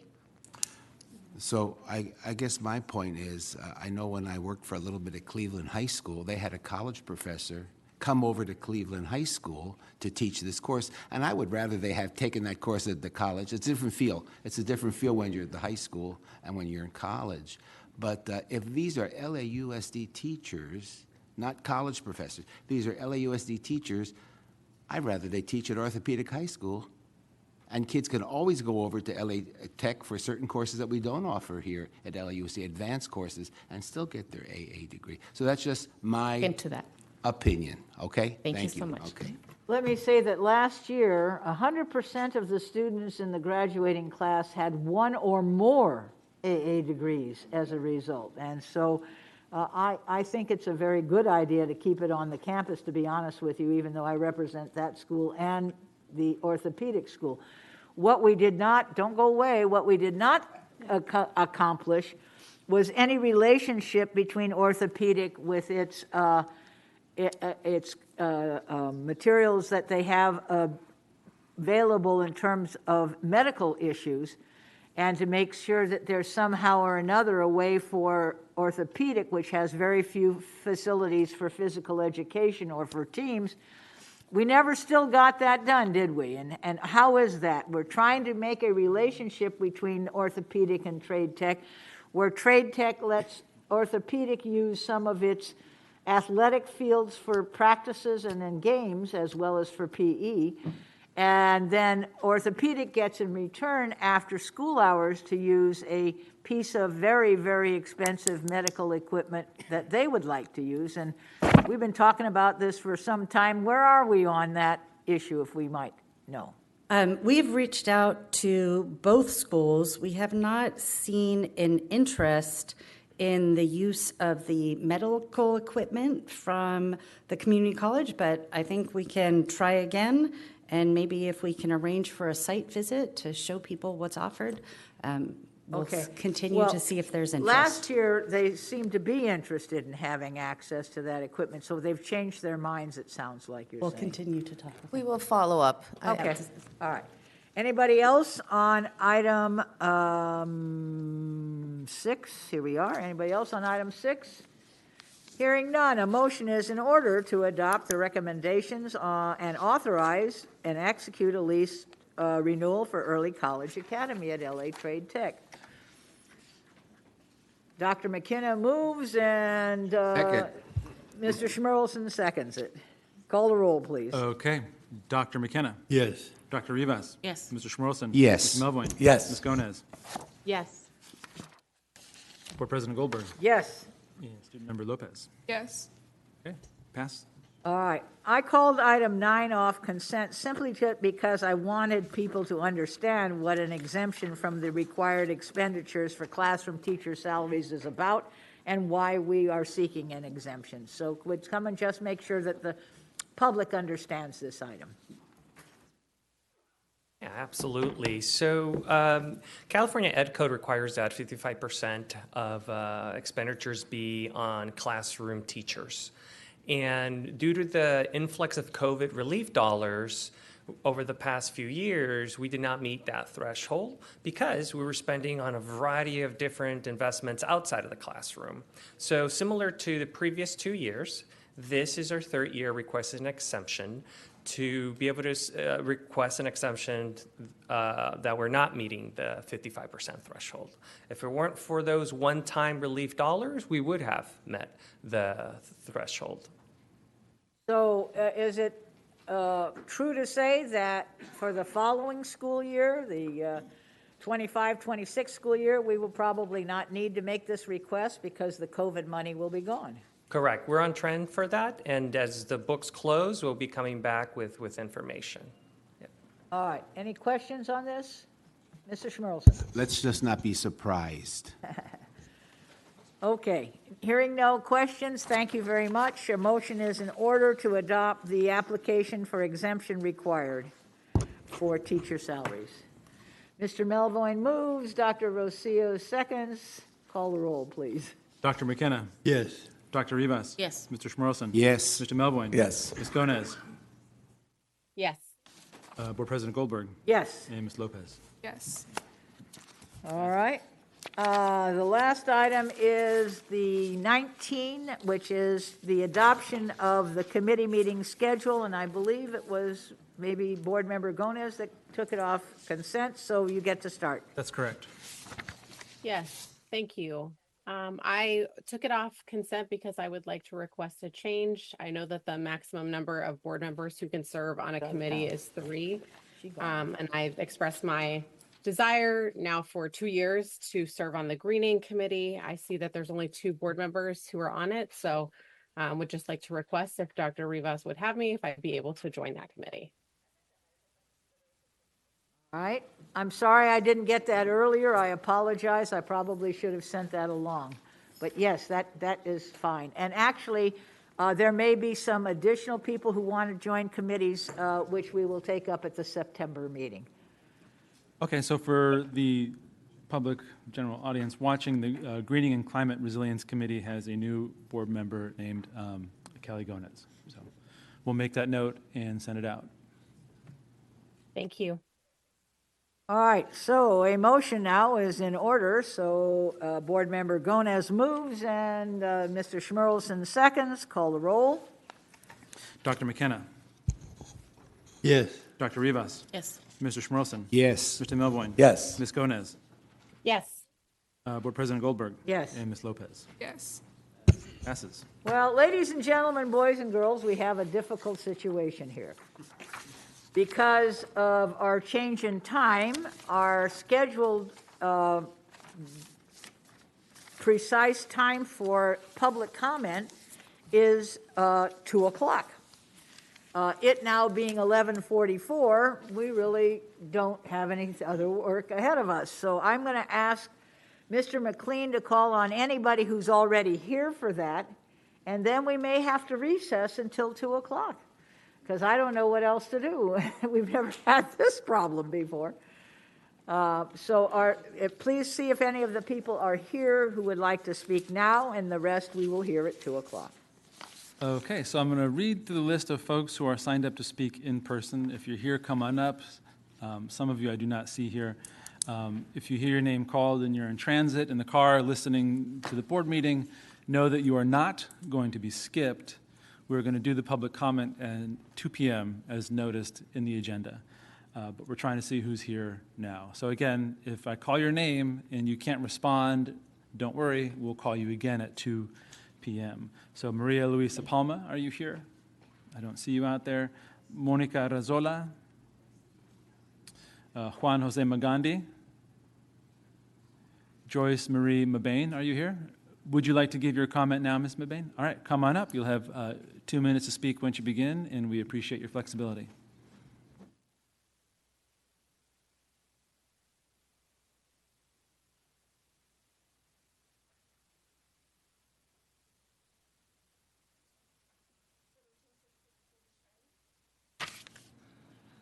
Good morning. My name is Joyce Mebane, and once again, I'm here to discuss the tarp on the fence at Crenshaw High School.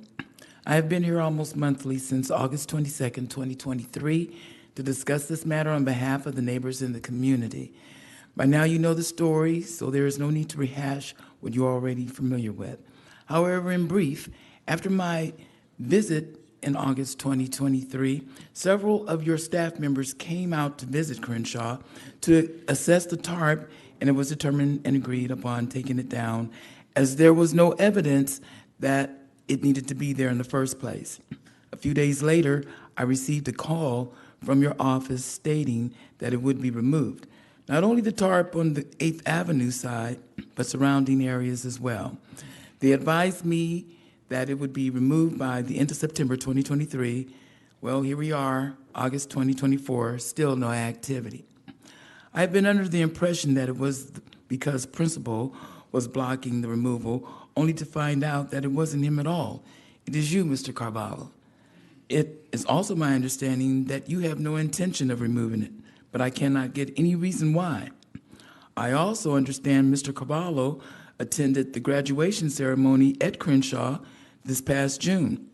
Well, you had a first-hand look at it. Tell me, what did you think? Did you think it was attractive? Did you see the holes where kids have taken sharp objects and cut it? Did you feel safer being there surrounded by this unsightly nightmare? Did you circle the school from the outside and wish you had kids attending this school? Did you wish you lived in a neighborhood like this, opening your blinds, looking at this 365 days a year for more than a decade? I would like to request after this meeting, you would come tell me personally why this tarp is no longer scheduled to be taken down. I think it's only fair that you do this. At least our neighborhood and community will know once and for all. Thank you. Thank you for your time. Okay, we have one caller who has signed up to speak in person, Channing Martinez. I see you're on the line. If you'd like to give comment now, please press *6 to unmute yourself, and you'll have 2 minutes to speak once you begin. If you are unable to speak now, I hear you. Are you there, Mr. Martinez? Good morning, members of the board.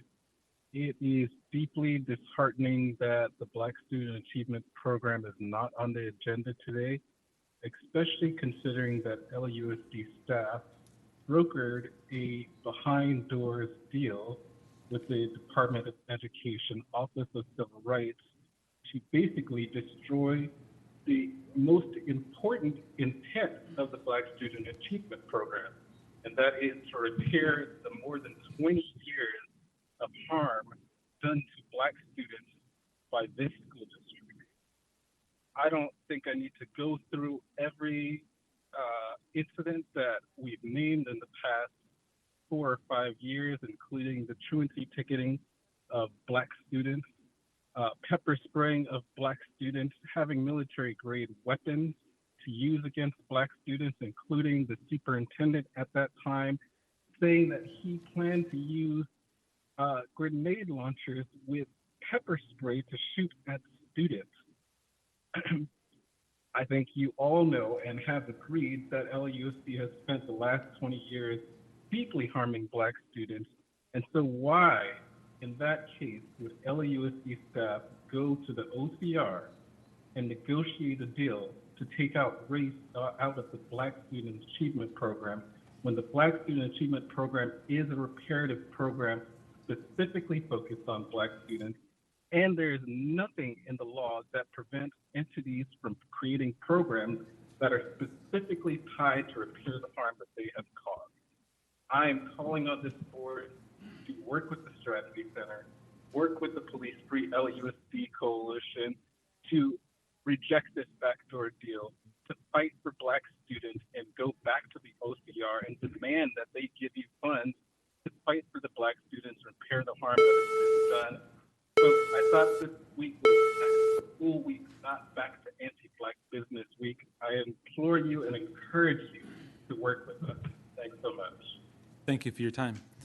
So we don't have any other folks who are signed up to speak in person who are present. I already called their names. And there are a number of folks signed up to speak remotely, but they are not signed in yet.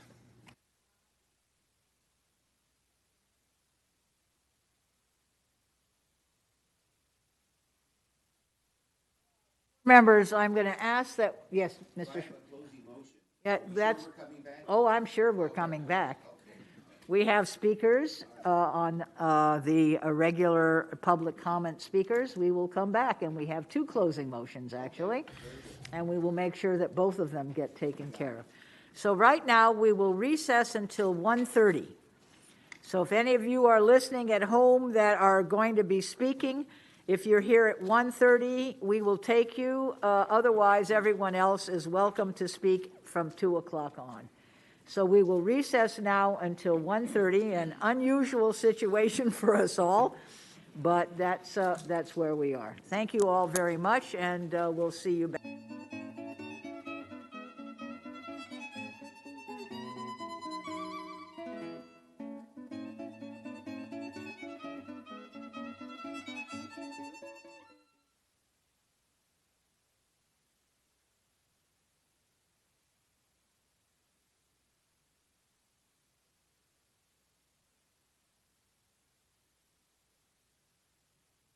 Okay, welcome back. The time is now 1:55 p.m. We were going to come back at 1:30, but there was no one yet present to make public comment. So I will go ahead and take roll.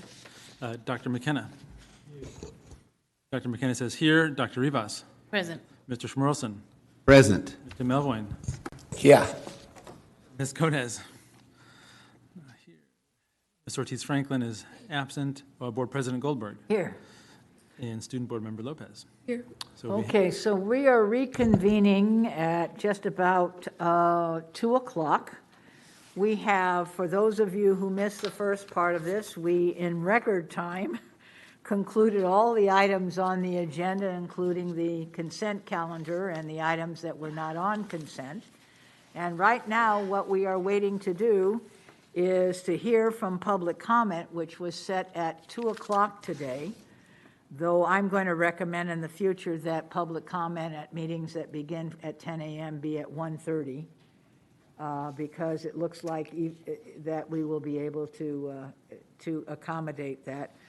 And it will still leave time for people who need to come after 2 o'clock to come after 2 o'clock. All right, do we have anyone present or online that is ready to speak at this point? yes, we can begin. I did see Maria Luisa Palma out there, but I think she's in the lobby now. But I do see Nelly Mendez. So Nelly Mendez, come on up. You'll have 2 minutes to speak once you begin.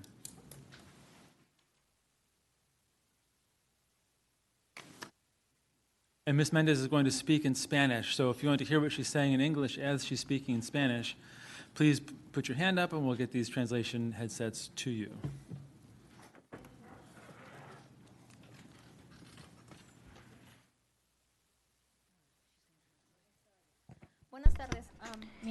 Good afternoon. My name is Nelida Mendez.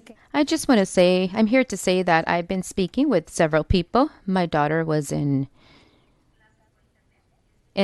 taking internet classes, and this year she's taking online classes as well. I spoke, and I believe that I spoke with Miss Carol, Miss Lopez. She treated us very bad, and knowing that she has education, she did not treat us correct. And as of now, I don't have any answer. My daughter has no school. Ms. Ms. Ms. Gonis is not here, and they call the police, but I don't understand why the same parents are asking for help for their children at school. I spoke with Ms. Torres, and she said she would return my call. As of yet, I have no answer. My daughter has bought her backpack. She's very excited for school, but she hasn't attended school. Therefore, I want to ask you, Mr. Superintendent, and I'm afraid to send my daughter to school. I will blame the superintendent publicly if something bad happens to my daughter. I'm very afraid. Therefore, my daughter, this is her last year of school. Well, she still has 3 years with the district. But if something happens to my daughter, you are the responsible one, superintendent, and I will make it public and on television, because Ms. Mendez is the one that is always with the teachers. My daughter was there in the summer. She was very happy. She didn't even meet the teacher. My daughter was very happy during the summer, and I hope that this year she's happy and gets home happy.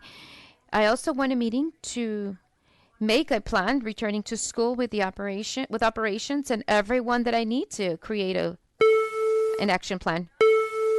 And I was asking Ms. Gomez, you're sending me to a school that I don't even know about, and it's not in my area.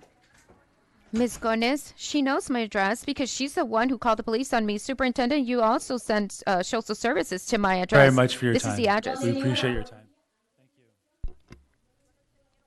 Where school goes, that is my address. I just went to school for my daughter. Do I have answer for her to go to school? Thank you for your time. You had a little over 2.5 minutes. Okay, the next speaker is Maria Luisa Palma. Come on up. You'll have 2 minutes to speak once you begin.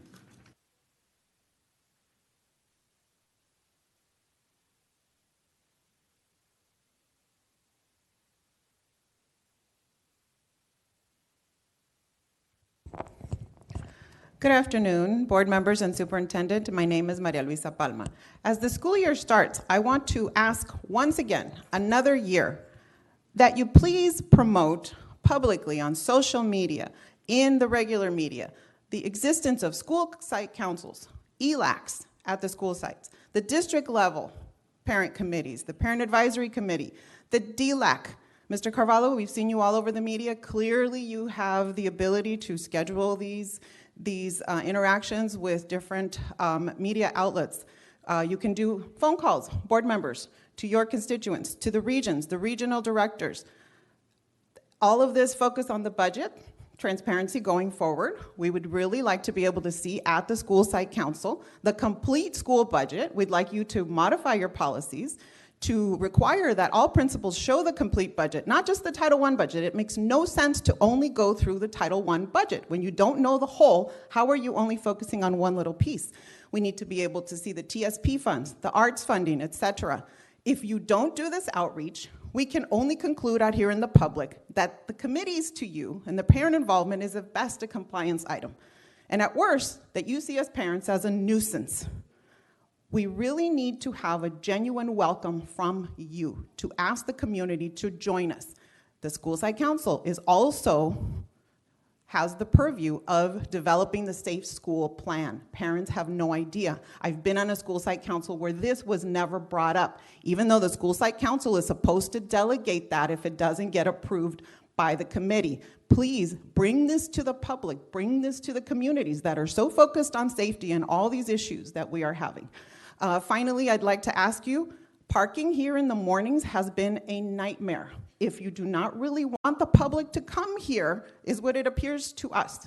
The parking lot here is full where you validate. In the mornings, it is completely full. There are no other public lots in the neighborhood. Please arrange to have set aside parking for the public. Thank you. Thank you for your time. And Ms. Guillen, while you're there, you may as well go up. Ms. Guillen's going to speak in Spanish, so if you'd like to hear what she's saying in English, please put your hands up and we'll get you these headsets for simultaneous translation. And the floor is yours. Thank you.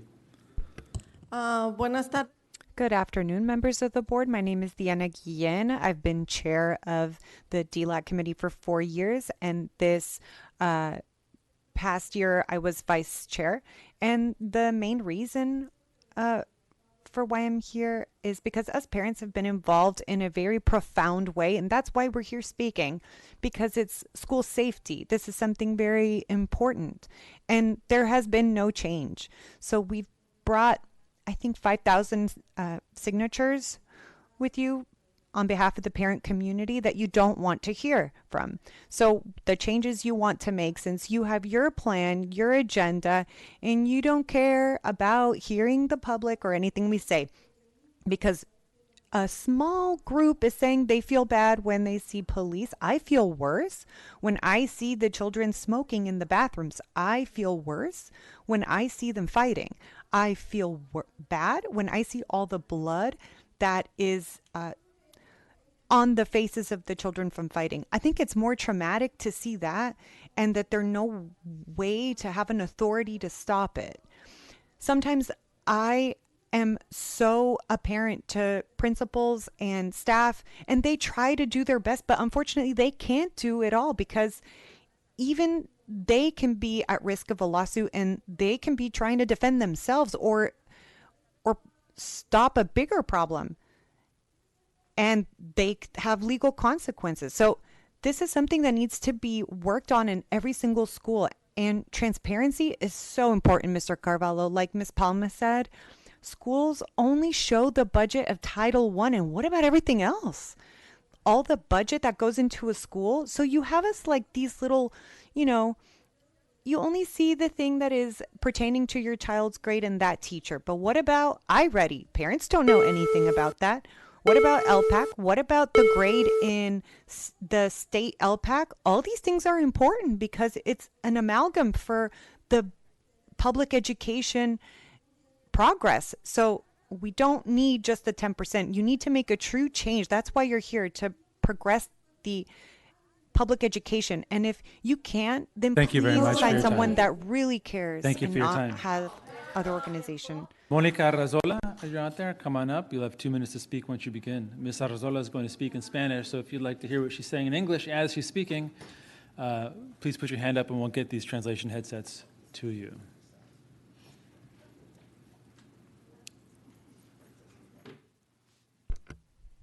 Buenas tardes. Good afternoon. My name is Monica Arrazola, mother of 2 students in the district. Good afternoon, everyone, and I would like to ask that you please not play with the parents' time. We're parents who have to cook, clean, and maintain our homes. We can't be playing with the 4 or 2 p.m. Can you please have in mind that our time is very important? So that's what I'd like to ask. And also, please, I keep insisting about school police, and I will not stop because I want police in the schools. I'm not the only one. More than 5,000 parents want it, and I say more than that because we're collecting those signatures. And I would like to ask that you please take this seriously. This about having police in schools is not a game. It's not just something that I'm complaining about. It's a need. It's an important one that we're needing, and I will not stop coming here until I see them there. And I promised that I was going to get a group of parents so that we not send our kids to school. And until we have school police, we will not have our students go big. And it'll be a surprise because a lot of our us parents are not going to send them because they have no safety, and children have died. This isn't a game. Please understand that for us as parents, our kids are very important. And I said it last time, Ms. Goldberg, just how you got when the parents went to protest at that elementary school that weren't even your kids. You were very upset, and you had the support of all your colleagues around you. Us parents don't have the support of anybody when our kids are in trouble, when they're in danger, when we know they're in school and there's no one to save them. I don't know what will happen the day that happens to me if my child is in that kind of a risk in the school. And just because we have no police, I ask you to please consider school police. Thank you very much. Thank you for your time. Maria Daisy Ortiz, come on up. You'll have 2 minutes to speak once you begin. Ms. Ortiz is going to speak in Spanish, so if you'd like to hear what she's saying in English as she's speaking in Spanish, please put your hands up and we'll get you these simultaneous translation devices. If not, just after Ms. Ortiz, we'll have Mr. Juan Jose Mangandi. The floor is yours, Ms. Ortiz.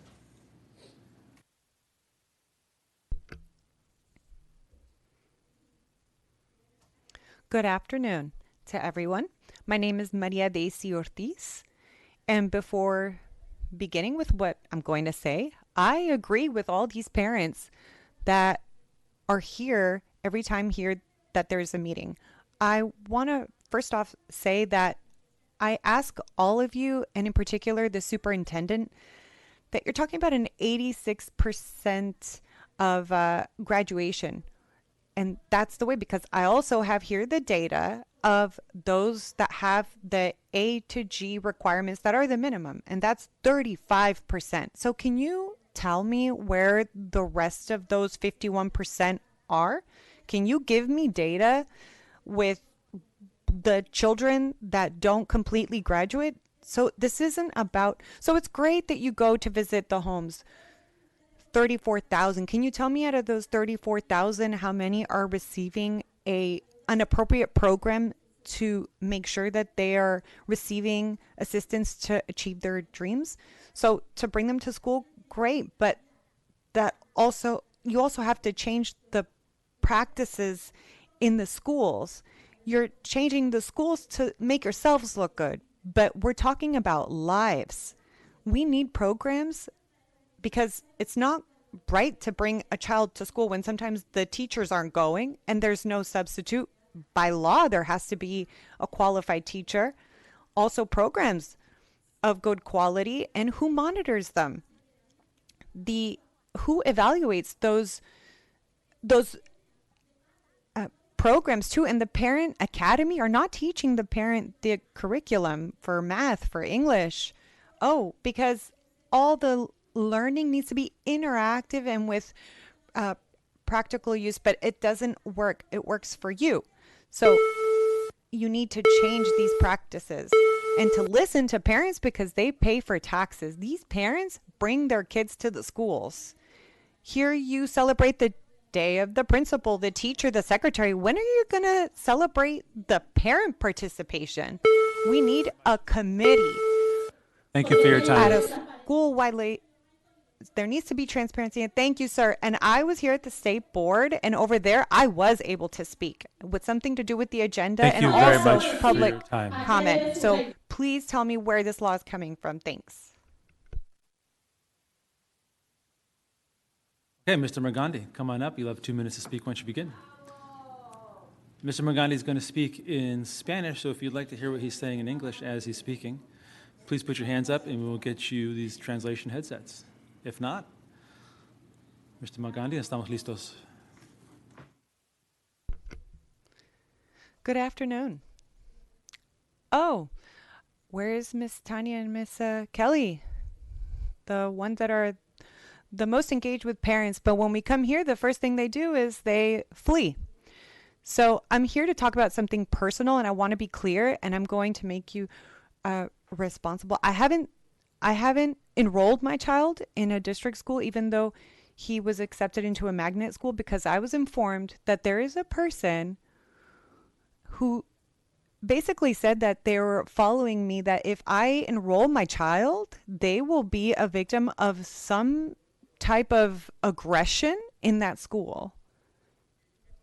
This is happening because there is no way to control safety in school. I'm trying to see where I'm going to send my son, and Mr. Plasencia, who is conspiring all these conspiracies, because we don't want to say that he is the ones that is responsible for a divided parenthood and a corruption where he's working with parents, because they can't do anything with me with all the defamation, aggressions, etc. They're going towards someone innocent like my son. He was already enrolled. And who of you is going to guarantee that Mr. Plasencia, with everything he's doing, that hasn't spoken to someone that is going to create something where my son is affected? Are any of you going to respond? Who will respond to that? Since you don't care about safety, who of you is going to guarantee the safety of my child? I would love someone to answer. What school am I supposed to send my son in where he's not going to be bullied, assassinated, hurt? Tell me what school. Thank you for your time, sir. Thank you. Okay, we have some remote callers now. Miss Isabel Aguirre, I see you're on the line. Please press *6 to unmute yourself, and you'll have 2 minutes to speak once you begin. Isabel Aguirre. Sí, buenas tardes. Sí, se escucha. Buenas tardes. Mi Good nombre es afternoon. My name is Isabela Aguirre, and I would like to talk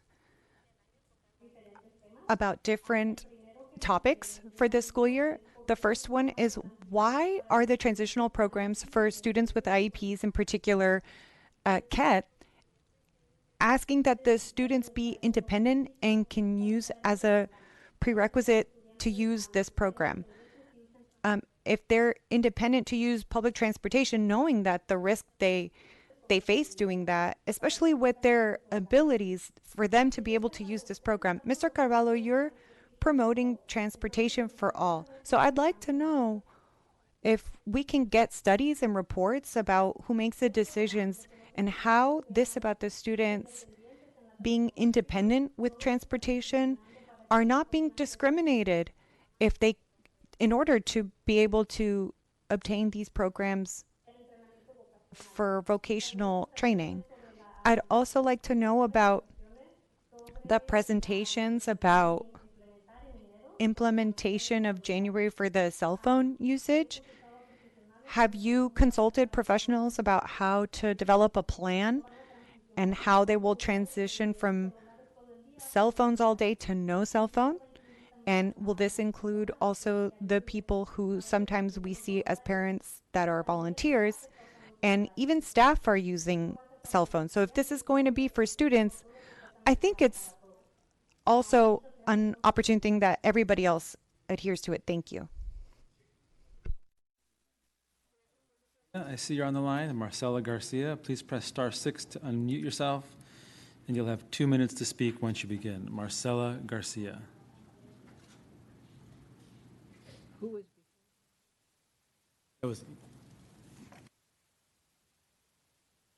Marcela Garcia, please press *6 to unmute yourself, and you'll have 2 minutes to speak once you begin. Marcela Garcia, por favor, oprima estrella 6 para hablar.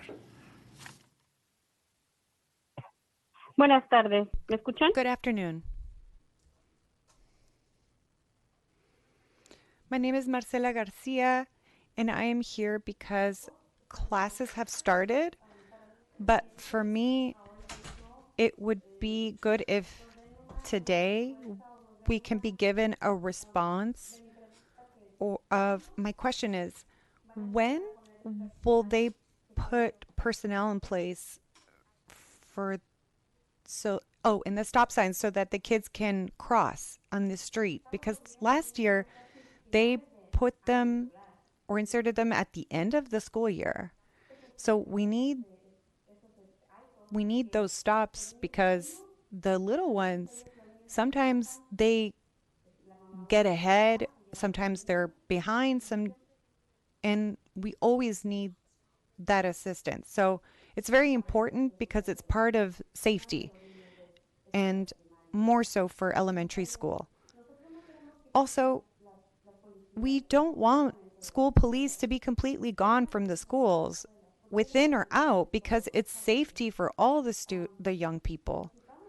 We need them in the schools because they're trained to deal with students and youth. We don't want the street police. We want the school police. So please, those parents that are always there as leaders, they're asking for your support, and you're not listening to those parents. Those parents are ignored. And the time that they take to get there where the board meetings are. And I can attest, because sometimes there is no parking. Imagine the effort to get there when all of you have your parking space. Us as parents, when we try to look for parking, we risk getting a parking ticket. And please don't take away school police. If you take them away, then you should be taken, then you also, because you're being taken care of by the school police and they need them. Thank you. Berenice Miron, I see you're on the line. Berenice Miron, please press *6 to unmute yourself, and you'll have 2 minutes to speak once you begin. Berenice Miron. Good afternoon, board members, and welcome, student board member. My name is Berenice Miron, and I am calling because today, Board President Goldberg, I heard your message about having these discussions around different topics where we might have disagreements, but that doesn't necessarily mean anti or what you described earlier. Having a conversation or disagreement doesn't necessarily make a parent or a student or anybody anti. And I hope that you share that same sentiment for other topics that you're passionate about, because sometimes, and I'm not saying just you specifically, but other board members, I know you have passions and I know you have certain things that maybe you want to accomplish as board members, but that doesn't mean that you have to take away other people's opinions, and you don't have to make them anti, and you don't have to antagonize their opinions just because they differ from yours. And I'm specifically referring to parent input in this. We do have a lot of disagreements with you and with other groups, labor partners, and I feel that little by little, parent input is becoming, or I don't know if what you're seeking is to make parent input obsolete. So I hope that you take into consideration that student voices, labor partner voices, and everybody's voice, including parents, are very important, and that you really take this into consideration, because many group committees have told you that they don't feel heard, and it's in the law that you're supposed to hear us and you're supposed to also represent us. And that's independent from you agreeing with us or not. Our voices are important and we should be heard. Thank you very much. Thank you for your time. Marcela Garcia, I see you're on the line. Please press *6 to unmute yourself, and you'll have 2 minutes to speak once you begin. Marcela Garcia.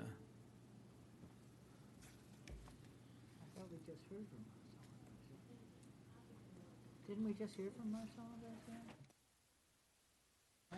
Okay, I'm sorry, that's my error. We already heard from Ms. Garcia. I apologize. Crossing guards and stop. Okay, is Araceli Cabrera here? Araceli Cabrera? Karina Lopez? Come on up, Ms. Lopez. You'll have 2 minutes to speak once you begin. Ms. Lopez is going to speak in Spanish, so if you'd like to hear what she's saying in English as she's speaking in Spanish, please put your hands up for these headsets if you don't already have one.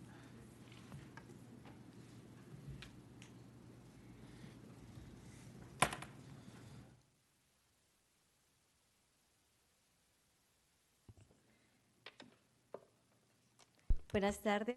Good afternoon. My name is Karina Lopez Uño. Before all, thank you to Ms. Ortiz for talking about the time change for public comments, and Mr. McLean, who spoke directly to me or who called me directly by phone. Thank you so much. And yes, I am here because undisputably the services. We need to speak about the services, absolutely. The local funds, federal funds, school funds, and we need to penalize and criminalize all those that are using them in a way that we might think it's right, but it is not. In the city of Los Angeles, safety is a priority inside of the classrooms as well as outside the classroom. And so how many children have passed away because they went to school? So since the time that we are asking for students to come to class in person, automatically we acquire the responsibility And so that contributes to a work done collaboratively with the city. But right now, the Los Angeles Unified School District has their own police department. And so it is very important that it's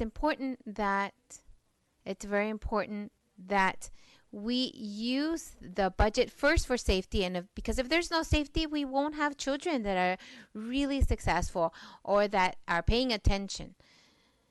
And so I do not see the importance of attendance without putting the priority on safety first. The other matter is that in the case of Ms. Nelida Mendez, it is very concerning. The person that addressed us, I think her name was Ms. Carol. She said that she already knew me, but I don't know her. I cannot say that I know somebody if they really don't know. When I can say that I know someone is because they have a weakness or a strength. But Ms. Carol needs to understand that even in America, Ms. Nelly Damenes is a North American or American citizen. Thank you. Thank you for your time. Irene Morales, Irene Morales, are you here? Irene Morales.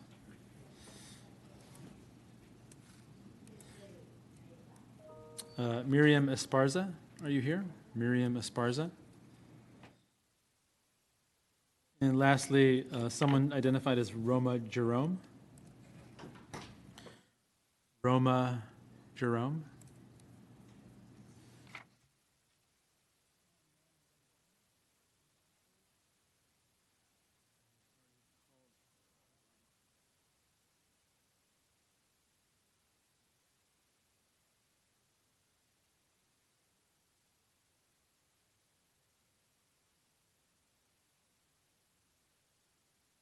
All right, that concludes the regular public comment. And I believe that's all our business, so we have just some adjourning motions to finish off the meeting. And Dr. Rocio Rivas, I think you had one, and then we'll follow that with one from Board Member Schmerlson. Thank you, Board President.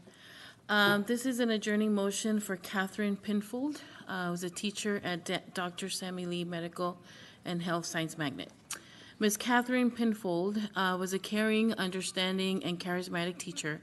She always wanted the best for her students.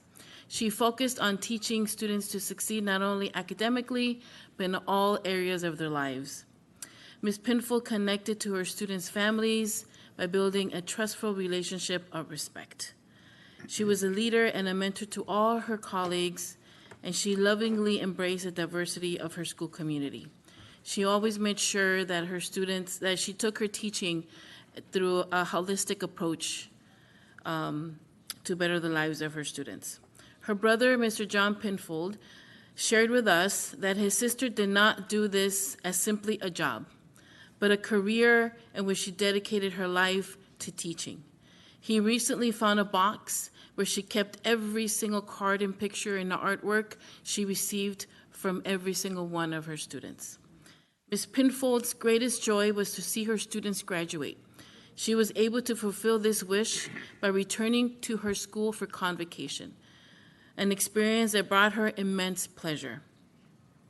Ms. Catherine Pinfold's love for her students, her passion for teaching, and her dedication to the school will be deeply missed. On behalf of the Los Angeles Unified School District and the Board of Education, we extend our heartfelt condolences to her family, her students, past and present, all her colleagues, and the entire school community at Dr. Sammy Lee Medical and Health Science Magnet. Thank you. Yes, and my adjourning motion is in honor of someone who dedicated much of his life to our television station, KLCS. His name, Richard Roland Cochran. And Richard Roland Cochran was born in 1941 in Ada, Oklahoma. He passed away July 24th, 2024, here in Los Angeles.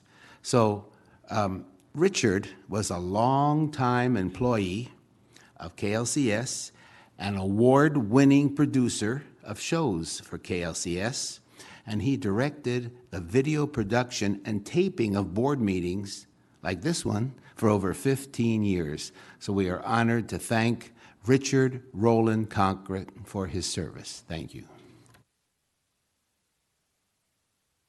Seeing no further requests for recognition and business being concluded at 2:30, this meeting is adjourned. Thank you all.